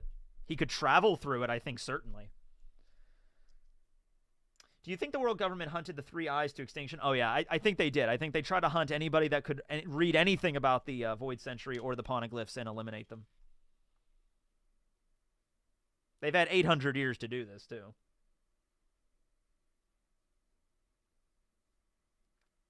Blackbeard always wins when he's off screen. Is that part of his power, becoming stronger in the dark? I mean, maybe... Oh, he'll be stronger at nighttime, definitely, I feel. But, like, not just because he's off screen. That's the reason he's winning. I don't think that's the case. Like a meta, like, fourth the wall breaking of it. I think it's just, like, yeah, if you fight Blackbeard at night or in a dark room, he would be stronger, yeah. Do you think the Revolutionary Army will meet up after Egghead and talk to the Vegapunks or take in the Vegapunks? I kind of really want the Vegapunks to pal around with the Straw Hats for a while. I really hope it's not a thing where, like, okay, the Vegapunks are leaving with the Straw Hats, yay! And then, like, 2 chapters later, all right, Revolutionaries here, we'll take Vegapunk onto our ship. I hope the Vegapunks pal around with the Straw Hats for a while. I really do. It'd be fun. Do you think the Marines have Ace's DNA? They could. He was imprisoned and impelled down for a while. They could have his DNA. I'm not going to throw that out. He definitely could. When did Shanks find out his family name? Do you think he has met them before? I feel like he knows, and I feel like Roger probably told him. Roger or Rayleigh told him when he was old enough. They probably didn't tell him when he was a little kid, but probably told him when he was like a teenager. Like, you're part of the Figarland family, and that's just how it is. You know, but it's about who you are on the inside. You know, that's what matters. Maybe that's the scene when Roger gave him the hat. I know Roger gave Shanks the hat when he was a little younger. Because when we see Shanks at 9 years old, he already has the hat. But maybe that's the story. Maybe Roger told him about the family he's from and then gave him the hat. You know? Have I seen Disney's Hercules? Actually, no. I haven't seen it. Yeah. The harpoon gun and the crab companion are such creative One Piece twists for a D&D ranger. Can't wait to see more of him. Yeah, I love that idea. I was going to get the harpoon gun later. I didn't think like Rustage was going to let me have it right at the beginning, but he's like, well, Rangers are all about ranged weapons like bows. And I'm like, oh, okay, well, do you just want to do the harpoon gun now? And he's like, oh, yeah, we'll just reflavor that to a harpoon gun. And, dude, I'm so glad. I mean, he had really good rolls last time. I mean, the first attack, I crit failed. But other than that, like, when it came to, like, the scouting and, like, the, you know, survival, like, tracking everything and the, you know, when it really came down to it, like, the actual fight, I did pretty good, so I'm happy with that. I almost died, but I'm good. I didn't die. That's all that matters. Crack somebody in the face with an oar. That was fun. Answered that one, answered that one, answered that one. Okay. I think I might be through the most. Yeah. Oh, yeah, because then we get to the Shanks Straw Hat epithet question. I answered that one already. All right, I think I got them all. Yeah, I haven't seen Disney's Hercules. Casey, because Casey has seen like my friend has seen like every Disney movie ever, and she's always like, it's like, you haven't seen this? So we watched, oh, what did we watch? No, this wasn't even a Disney movie, but we watched El Dorado once. I only saw Pocahontas in Spanish, saw Aladdin in Spanish, because I was in Spanish class in high school. Our teacher would show us Disney movies in Spanish. So I've only ever seen Aladdin in Spanish. I've never seen The Hunchback of Notre Dame. El Dorado is amazing, though. I loved El Dorado. It's a really good movie, yeah. You missed mine. All right, well, that's why we have Control F. Mega. Do you think that Eam could have had an Umibozu zone? I really want to get out of the idea of just, like, Eam is super powerful because Eam ate a devil fruit. I feel like this should be a being beyond devil fruits, god powers out the ass. That's like literally the avatar of the god of the ocean. That is what I want to see from Eam. I'm not going to say it can't be a zone. I'm just going to say if it turns out Eam just has a zone, I'm going to be very underwhelmed. That's all I'm going to say. I'm going to be very underwhelmed by that. But, yeah.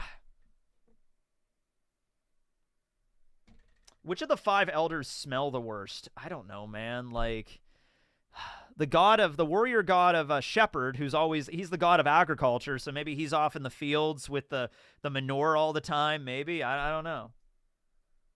That is what an Umibozu is. Yes, but no, you said zone, though. You said it's like they ate a zone and became a god. I want it to just be no zones, no devil fruits, just a god. Not like Luffy that ate a fruit that got the power of a sun god, just literally a god. That's what I want. That's what I'm aiming for. Also, I feel like the Umibozu zone would be contradictory because Vegapunk explicitly said that, like, devil fruits are an affront to an ocean god. They are against the ocean god. So a devil fruit of an ocean god, I feel like, would be very contradictory. Yeah.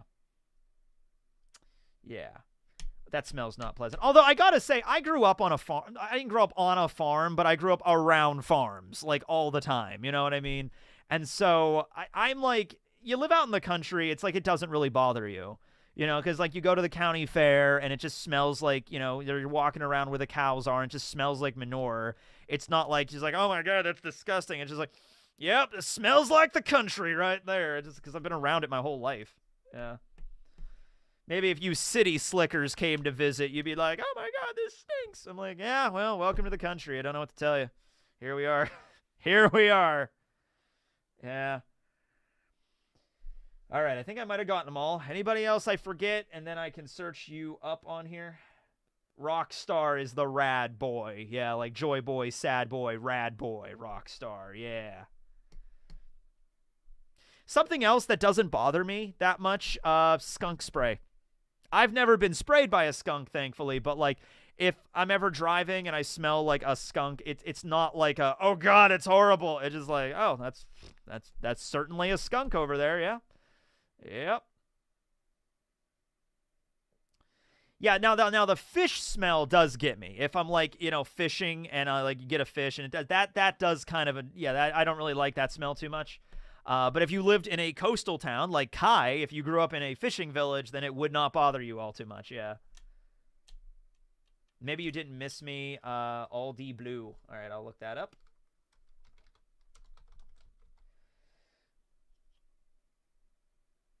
That's actually not a bad idea. Crocodile Seraphim probably has the scar because Oda thought he'd look too much like Seraphim Mihawk. Also, keep up with the Cosmere. I will keep up with the Cosmere. It's just when I get around to it. So that actually might work too. Like, Oda might... I'm sure there's a reason for it. Like, Oda's not just going to be like, oh, that the scar is there on the Seraphim and that's never going to be explained. It's going to be explained one way or the other if it's genetic or if the Seraphim did it to itself or whatever. But that also makes sense to make them distinguishing enough from Crocodile and Mihawk. That does work. Because if you take away the scar, they do look kind of similar. Especially with the white hair, because they both have the white hair slicked back, and they both have the wings and the, you know. Alejandro and Uncle Bear. All right.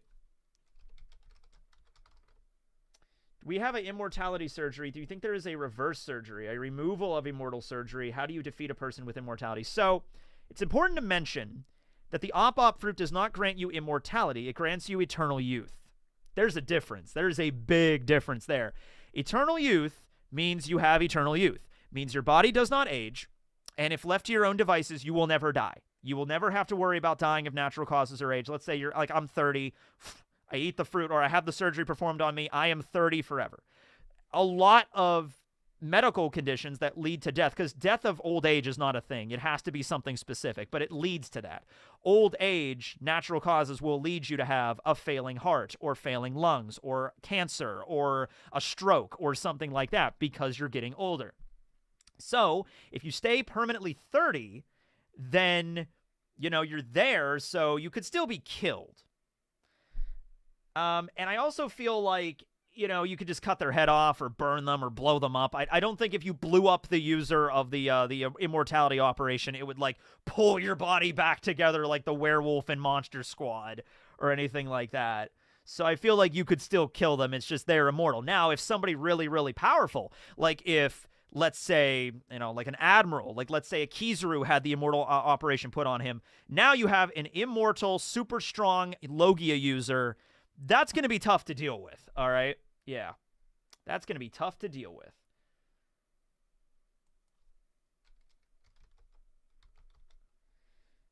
Stelly parallels Eam. Both are slim and short, wanting to be on top seating throne, and in this chapter, he has love eyes. There's an idea that, like, yeah, I don't think that would once again be super weird if it's like, Stelly is Eam. It's like, no. Or there's parallels there. No, I mean, like, you could do it in, like, a dorky kind of way, but, like, I'm sure Stelly is not the only person that wants to sit on the empty throne. I'm sure Rox wanted to sit on the empty throne there. There's more parallels between Eam and Rox than there are between Eam and Stelly, I would say. Thanks. No problem, dude. But I think I got most of them there. If there's anyone else. Yeah, I feel like if you cut off the head of a dude that has, you know, eternal youth, it's not going to, like, the head's not going to reattach. They're just going to die. You know, if they have a Logia, other thing altogether there. Do you have a song stuck in your head today? All right, so I did not listen to a lot of music when I was growing up, like, at all. Like, I didn't listen, like, all the music that all my friends were listening to when I was in middle school and high school, I didn't listen to shit. I didn't start listening to music till, like, college. So I'm kind of going back now and discovering or rediscovering music that all my friends loved when they were in middle school, and I would have loved too, but I just never liked it. I never listened to it. So I have When September Ends by Green Day from the greatest album of all time, according to a lot of my friends growing up, was, you know, American Idiot, which everybody listened to that album. When I was in middle school, dude, like, everybody was listening to Green Day. Everybody listened to American Idiot. Everybody knew that song. And I never really sat down and listened to it until, like, a couple days ago, and now I have it. Yeah, it's a good song. Added it to the playlist. Yeah. No, Sugar had a side effect because of her hobby. The hobby Nomi is so weird. It permanently turns you into a child. It gives you the ability to turn others into toys. It allows you to remove memories of the people that aren't the toys, and it allows you to make contracts with the toys so they obey your every will. It has like 4 different abilities. It's crazy. The hobby Nomi is really broken. Yeah. Okay, I think I got most of them here, or all of them. Yeah. How could I forget the 7th grade? Yeah. I am so sorry, bro. You forgot me. All right, Dean. I'll look you up, Dean. Yeah. I don't see a Dean on here. There's no list that shows for a Dean. It might have, if it was a membership question, then those don't show up on here for whatever reason. But I don't know. Will Zorro ever beat the racist allegations? I don't know, man. It's going to be an uphill battle. Can we well, let's start small here. Let's have him not fight against a black guy in this arc, and then we'll be good. We'll see where this could go. Maybe he could be reformed. Any plans for the month break? I mean, I have ideas. I have ideas for videos. I just don't know how I'm going to structure them and where I'm going to order them. But I should make another list, honestly. I should do the list part 2, you know? But all right, I think, yeah, Zorro is like, yeah, okay, they're going to fight the Blackbeard pirates, and it's like, okay, there's no black people on Blackbeard's crew, so we should be good.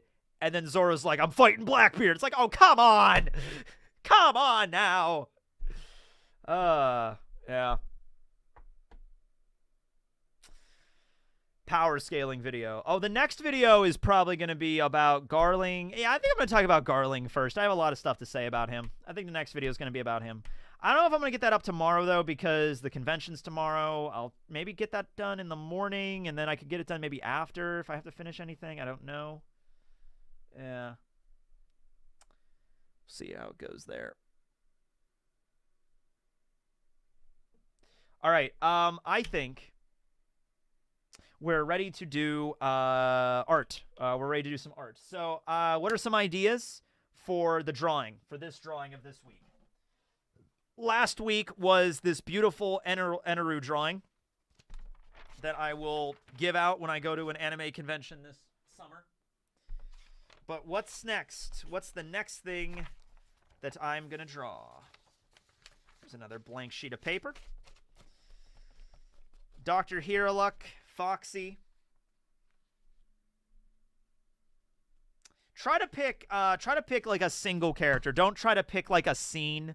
Don't try to pick like draw the scene where Luffy and where Ace dies with like, you know, Luffy, Akainu, Ace in the shop. Try to pick like one character in one scene, and then I'll pull it up and then I'll draw it.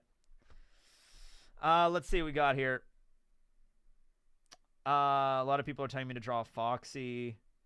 A lot of people are telling me to draw Mars. A lot of Marcus Mars. I'm getting a lot of Marcus Marses. Okay, I'll include Marcus Mars on the poll.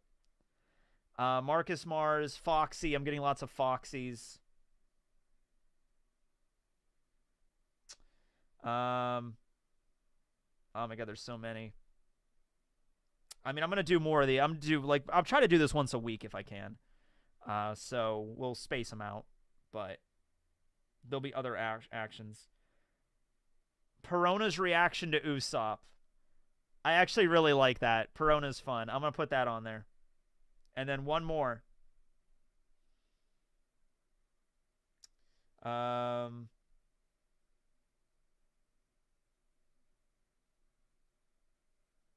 see. What's another really good one?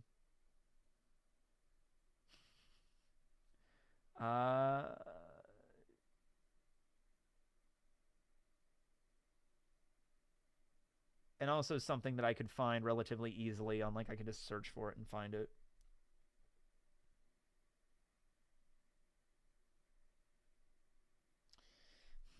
Trying to find a good one here. We have Foxy, Marcus Mars, and Perona's face. Roshinate's smile. That's the other one. That's the fourth one. That's the one I want. Okay. Well, that's not the one I want. It's any of those four will be good. Any of those four will be good. But that was the one I was waiting for. Is like I need one more really good one that I think I could draw. So we'll do that. All right. What should I draw? All right. We'll do Marcus Mars, and that's Gorosei member. I'll just put Foxy. I'll just try to find a good one of Foxy. I have a couple. Then we'll do Perona shocked face. And then we'll do Corazon smile. I don't know if I'm spelling Corazon right, but yeah, that's what. That's good enough. There you go. All right, here it is. There's the poll. We got Marcus Mars, we got Foxy, Perona shocked face, Corazon smile. If you can't see the poll, oh, we're already getting votes on it. All right, I will give that. It's 1:09 p.m. right now. I'll give that 6 minutes. I'll give it till 1:15. We'll do it at 1:15. And then I will draw that, whatever wins. I'm going to go get a drink because I'm out of water and I'm very parched. And the air outside is toxic as of late, so my throat has been kind of irritated. So I'm going to go get some drink, and I will be right back. Oh, my legs. I'm getting old, guys. My knees. I'm 30 now. So sore.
we sitting at here?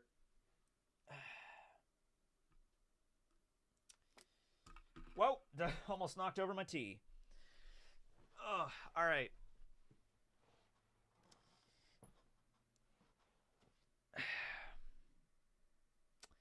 Tekking is 47 years old. I'm actually, no, I'm 470 years old. I was a vampire. I was born, I don't even remember. Sometime in the 1500s I was born. And, you know, I was a vampire for a little while. You know what I mean? But it's like being a vampire, wearing the cloak, and blah, I want to suck your blood, and like living on a castle in a spooky forest. I mean, that only has an appeal for so long. There's only so long you can do that before it just becomes boring, okay? So I did that for like 150 years or so, but I'm like, okay, I want to go and do stuff now, all right? You know, and here we are. Here we are. Vampire Tekking lives. Yep. I was one of the 20 founders of the world government. Yeah, I was, actually. Yeah, crazy. How'd you know that? The Crawford family. Dude, if Oda really did that, because we have a lot of families to fill. That's what I also think that the God Knights are going to be. The God Knights are going to fill out most of, like, okay, so we know, how many do we know? We know Don Quixote. We've got like 2 minutes left on the poll. We got Nerona family. We got the Don Quixote family. We got the Nefeltari family. We got the Figarland families. That's 4. Okay. Then we have the 5 families of the Gorosei. So that's 9 right there. We have Charlos's family name. We do not know what it is. So that would be 10, like Roswald and Charlos's family. So that's we still have like half. We still need half of them, you know what I mean? So we have we can fill out the rest pretty soon with the God's Knights, I feel. All right, it's looking like Perona's going to win here, so let me pull up Perona's shocked face. Persona. No, not Persona. I will draw Persona. I'll draw Joker. Perona. Shocked face, One Piece. Oh, yeah, there it is. Okay, there's 2. There's 2 that are really funny. So we had options with Enerus. I'll see. There's 2 that are really good. It's looking like that one's going to win. Well, there's like 9 God's Knights. Yeah, like exactly. So, well, there's 9 God's Knights we saw in that silhouette. There could be more. I mean, there could have been, like, that might have just been a display. Like, Oda could add an extra one. I don't think it'll be that big of a deal. You know what I mean? Also, did we see Garling's silhouette in that initial silhouette? Did we see that? Hold on. Whoa, I have to check that. That's actually really relevant because he has a very distinctive head. You know what I mean? So he might be the leader. He is the leader of the God's Knights. So he would be like the supreme leader of the God's Knights. So he's 10, and then there's 9 others. That's important. Nah, we didn't. All right, cool. So that means that he was the leader, number 10, and then there might be 9 more. There you go. But they might double up. Like another member of the Figarland family, Shanks' sister, who we've already established as canon in this stream, is clearly a member of the God's Knights. So yeah. Did you know they leaked the trailer for Persona 3's remake? No, I didn't see that. Oh, but I was thinking about Persona the other day. Like, shouldn't they be getting on Persona 6 soon? Because Persona 5 came out in, like, 2016, right? That's been, like, I was thinking about that. That's, like, 7 years now. Like, 7 years? They might be getting close to 6 pretty soon, you know? Maybe. I don't know. All right, it's 1:15. So, yeah, Perona won. Okay. Perona won. Congrats to the Ghost Girl and Pull. Okay, so we got 2 options here. Foxy only got 16%. Yeah, Foxy last place. Get out of here. Get out of here, Foxy. All right, so we got 2 options here. Option A. Option B. Which one should I draw? Persona 6 should be most likely next year. I hope so. Yeah, I hope so. Maybe I should do another poll for that. I'll do another poll for that just to make it easier. Just do a poll. Which image to draw? I'm just going to do a quick poll here. A, B. A is on top, B is on the bottom. Here you go.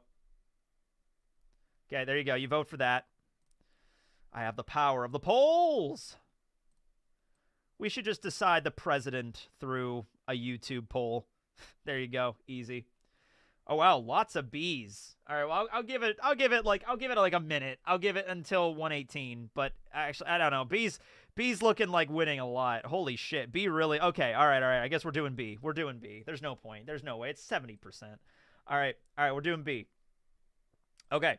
So all right. This is the image I'm going to draw. So I'm going to need to pull this image over here and just have like a bigger version of it. Okay. All right. I think this could work. I think this work. All right. Okay. Well, I am the great artist, of course. Michelangelo, Donatello, Leonardo, Raphael, all the great artists of yore. Eat your heart outs because I am truly amazing. All right. I have to turn the page this way for this one. All right. So what would you do if I was the president? Immediately, if I somehow woke up, he's like, you're the president. I'd be like, all right, I don't want to be anymore. I abdicate. I leave. I relinquish. I resign. I'm done. All right. Let's do this. All right. Where do I start with Perona here? Oh, boy. I don't know, because, like, her image is, like, you can see it's cropped, like, not her full face, so I have to kind of do that. So, boy, I'm trying to figure out a way to just angle my microphone so it's not in the way here. I'm going to have to talk a little bit loudly, but yeah. Chat still working? Yes. Okay. Let's go. All right. And this is from a man, by the way, who's had no experience in art whatsoever. So when I was in school, art class was mandatory up until, like, I would say up until, like, middle school. After that, they kind of, it was an optional thing. You could take it in high school if you wanted to. I knew a lot of people that did. I did not. I didn't do a lot of optional shit in high school, mostly just because of, like, I didn't care to. I was like, that's less time that I'll be playing video games. And so, you know, that's just how it went for me. All right. This is already going to be, oh god. Okay. I have to apologize to everybody in advance for the way that Perona is going to end up here. It was all fun and games when I was drawing Zorro and Enaru, but, you know, this is Perona, so a lot of people might be angry at this. But I'm going to try my damnedest. I'm going to try my best.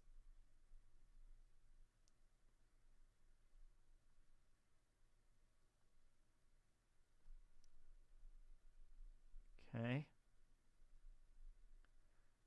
Okay.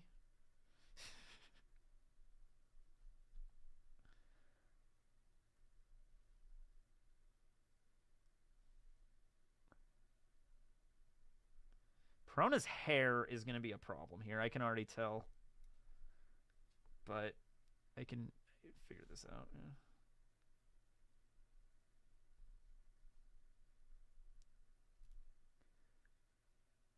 And there's a lot of shading going on, too, with her, like her expression and stuff, you know? Draw a small strawberry in the corner. So I think I'm going to leave them mostly, like I'm just going to draw the actual thing. Because if I'm going to be handing these out to people at, like, a convention, I don't know why the hell you would want this, but if I'm going to be handing this out to somebody at a convention, you know, I'll give it out to you, like, during the panel, and then maybe you'll come up to me if you want it, like, signed or, like, want something specific written on it, then I'll just do it then. That would probably be better than just, you know, you know, writing on it now. Okay.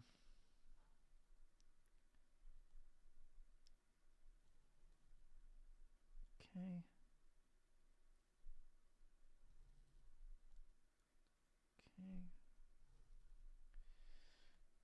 Why is there no panel showing? It's up here. It's right here. I'm not showing you that. I'm not showing you me drawing it. I draw it and then I have a big reveal. That's what's going on. Yeah, that's the whole point of this. It's the anticipation. That's the fun part. No, you know, not seeing me draw it as I'm drawing it. That would be horrible. There's no fun in that. I have to do some shading here.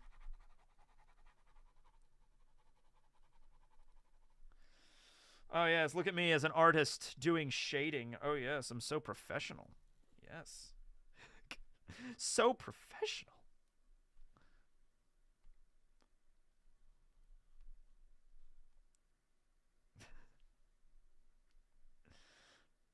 All right. Okay, so...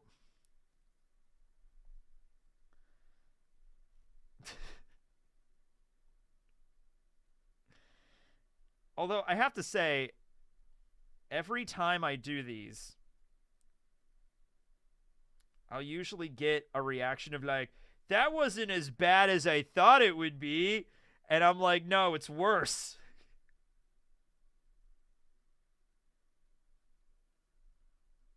Okay.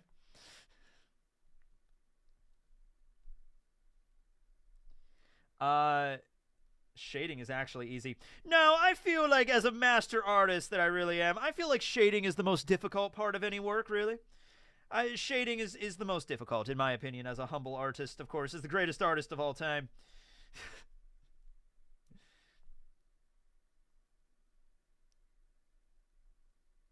Oh. Oh, well. Okay. Well, messed that up. Whatever.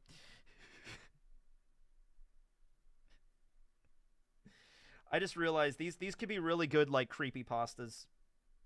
You know, like you see these like forward this 10 times to friends or she'll haunt you in the night, something like that. Yeah, I think that fits here. Who's the next guest for Bongcast? I really want before we get, I mean, like leading up to when Bleach comes back, I want to get Ace on because you know him and me did a lot of collabs back in the day, and he's a cool dude. And he started back on YouTube again, so yeah, I want to have Ace on as a collab. That'd be fun.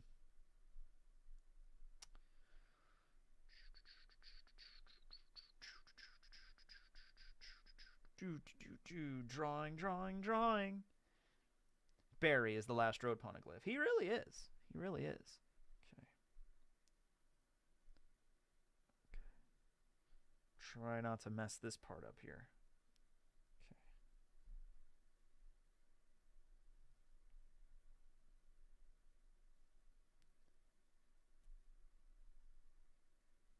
Okay.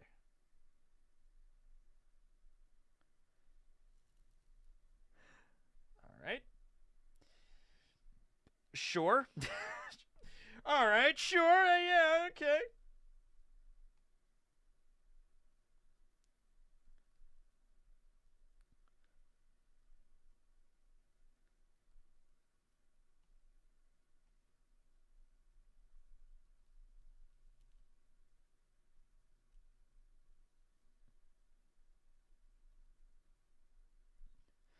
Man, I don't know how Oda does this. How do artists do it, man? This is hard. This is hard, and I have a guide. I'm just literally looking at a picture and trying to draw it. You know what I mean? Oda just does this. He just, like, sits down and is like, all right, just going to draw Perona today. And that's why he's the professional, ladies and gentlemen. That's why he's the professional.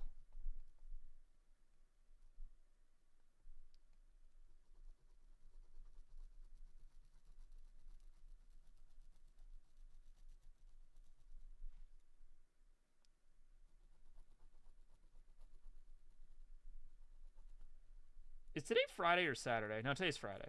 Today's Friday. Just had a brain fart there. What we doing? We're drawing something. Well, I mean, drawing is kind of... Drawing is a relative term here. I'm attempting to draw something.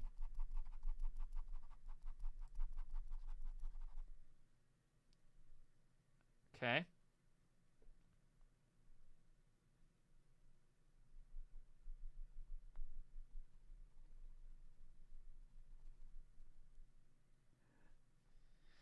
I apologize in advance for anybody that's a fan of Perona's character, just like I apologize to anybody who's a fan of Zorro or Enaru or anybody else that I've mangled in my art before. Okay, now over here.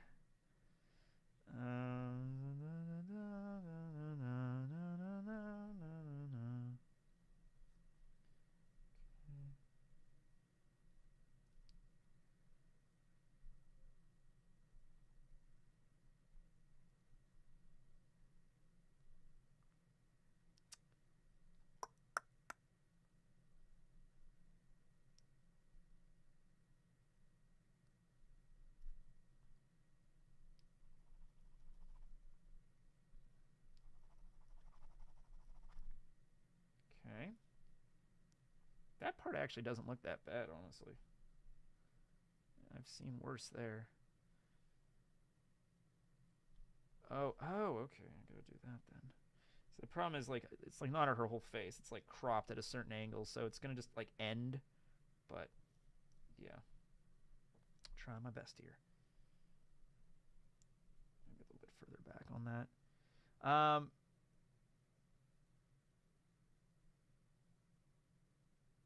Are we at the end of the stream? I mean, yeah. I mean, I'm just gonna finish this up and then we'll be at the end.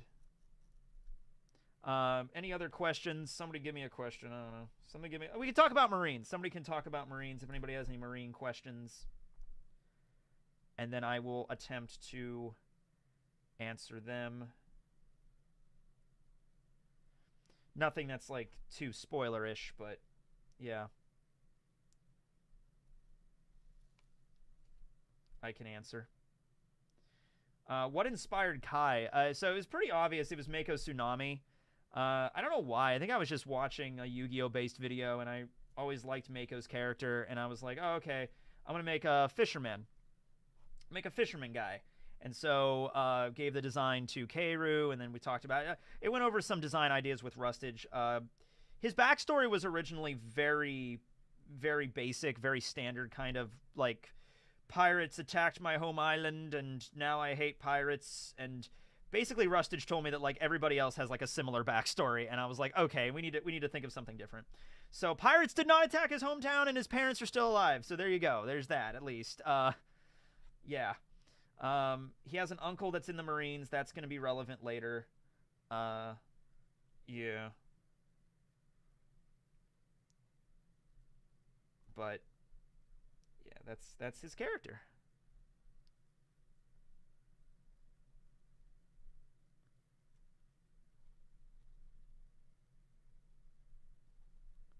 Okay. I think I'm almost done here. Just doing some extra shading shit.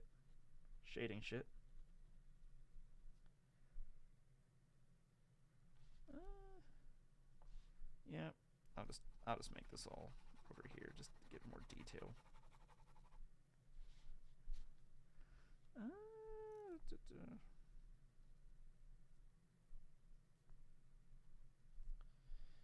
Does Kai know about the sea prism? I don't think so. Maybe. I don't know. See, Kai is, as you might have caught from the last episode, Kai is, like, morbidly afraid of devil fruits.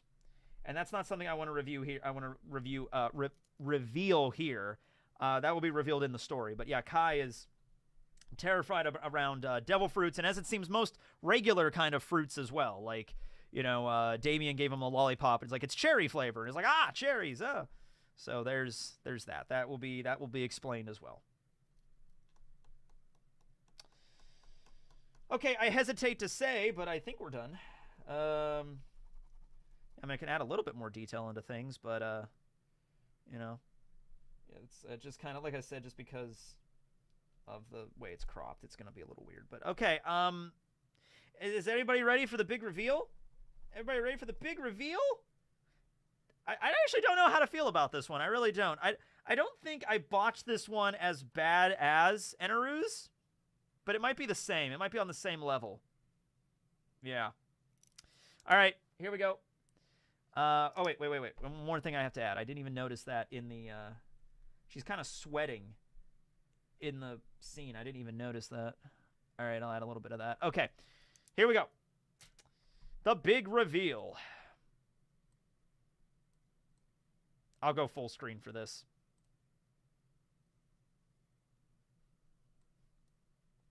There we are. Da da da da da da da. There we go. I think I'm getting a little better. The eye is still way too narrow, but I think I'm getting a little better. She's about to fire a laser. Oh, that's not really good. Don't say that's actually really good. I'm like, fuck you. That is not really good, and you know it. But it's better than I think the first attempt with Zorro. All right. Okay. So there's that one. Yay! I love the ear. I think the ear. I did the best. The best part of this was probably the ear. Yeah. I have a knack for ears, but not for eyes, it seems. Yeah. All right. So we have these two lovely drawings by me. We have Perona, and then we have Enaru. And we'll be adding more to the roster. And if you come to Techo in July, you might be able to get your hands on one of these. How fortunate. You could frame it in your house. I will sign it. Be crazy. All right, so that's that for this week. Next week, we'll pick another one. Thanks to everybody for the recommendations. All right. I think we're good. I am surprised. Yeah, 2 hours. We've been streaming for 2 hours. We didn't have any lag. I lowered the bitrate big time for this one. I dropped it to like 2,000, which is still fine. It's just, you know. All right. I could get that appraised. The famous artist, Teching 101, drew this. I was like, oh, yes, of course. We will praise this at... What's the most expensive piece of art on the planet? Okay, most expensive painting on the planet or ever sold. The Salvator Mundi. Salvator Mundi sold in 2017 for $450.3 million. The painting was acquired by Mohammed bin Salman, the Crown Prince of Saudi Arabia. Doesn't Saudi Arabia have like 500 like crowned princes or something? I just always imagine there's a lot of royalty in Saudi Arabia. I remember hearing that once. Like there's like the Prince of Saudi Arabia does not, like there's only one Prince of Saudi Arabia. I think there's like a really big royal family in Saudi Arabia. But yeah, that's Salman. Yeah. Okay, so there we go. Yeah. But NFTs though. Yeah. NFTs, though. Yeah, there's a lot of oil princes. I can imagine. Yeah. All right. Is D&D out? It's not out on Rustage's channel on YouTube, but you can go watch the episode unedited on Twitch. It's on Rustage's Twitch right now, the first episode of One Piece Marines. So, yeah. But I think I think my picture of Perona could sell for 500 mil. Easy. Easy. Yeah. Okay, hope you guys enjoyed. Hope you guys enjoyed the video. It didn't stream, it didn't crash, everything's good. Thanks to everybody for the donations. Don't know if I'll be getting a video up tomorrow because I'm going to that convention, but if I have time to, I'll get something out. Probably the first thing I'm going to tackle is Garling Figarland, Shanks' purported dad, the head of the, the Chief Justice of the Gods Knights or whatever. We'll talk more about him, and then after that, we'll move on to some other topics, and then we have a whole month to discuss other shit, so we'll get to it. But, yeah, I hope you guys enjoyed the stream, and I hope you have a good rest of your day. Appreciate it. I actually have some of my friends coming over tonight. We're going to play D&D. This Pokemon D&D that my friend Rob is doing, so that's really fun. I have a Porygon, and it's super fun. So, yeah. Later, everybody. Have a good night. I'm gonna wait a while to end the stream, because if I end the stream, it takes a while to lag. So I'll say, hey everybody, have a good, and then the stream will just end. So now that I'm doing this, it'll probably like, okay, I think we're good now. All right, okay, let's do 10 seconds of silence, and then I'll push the end button. 1,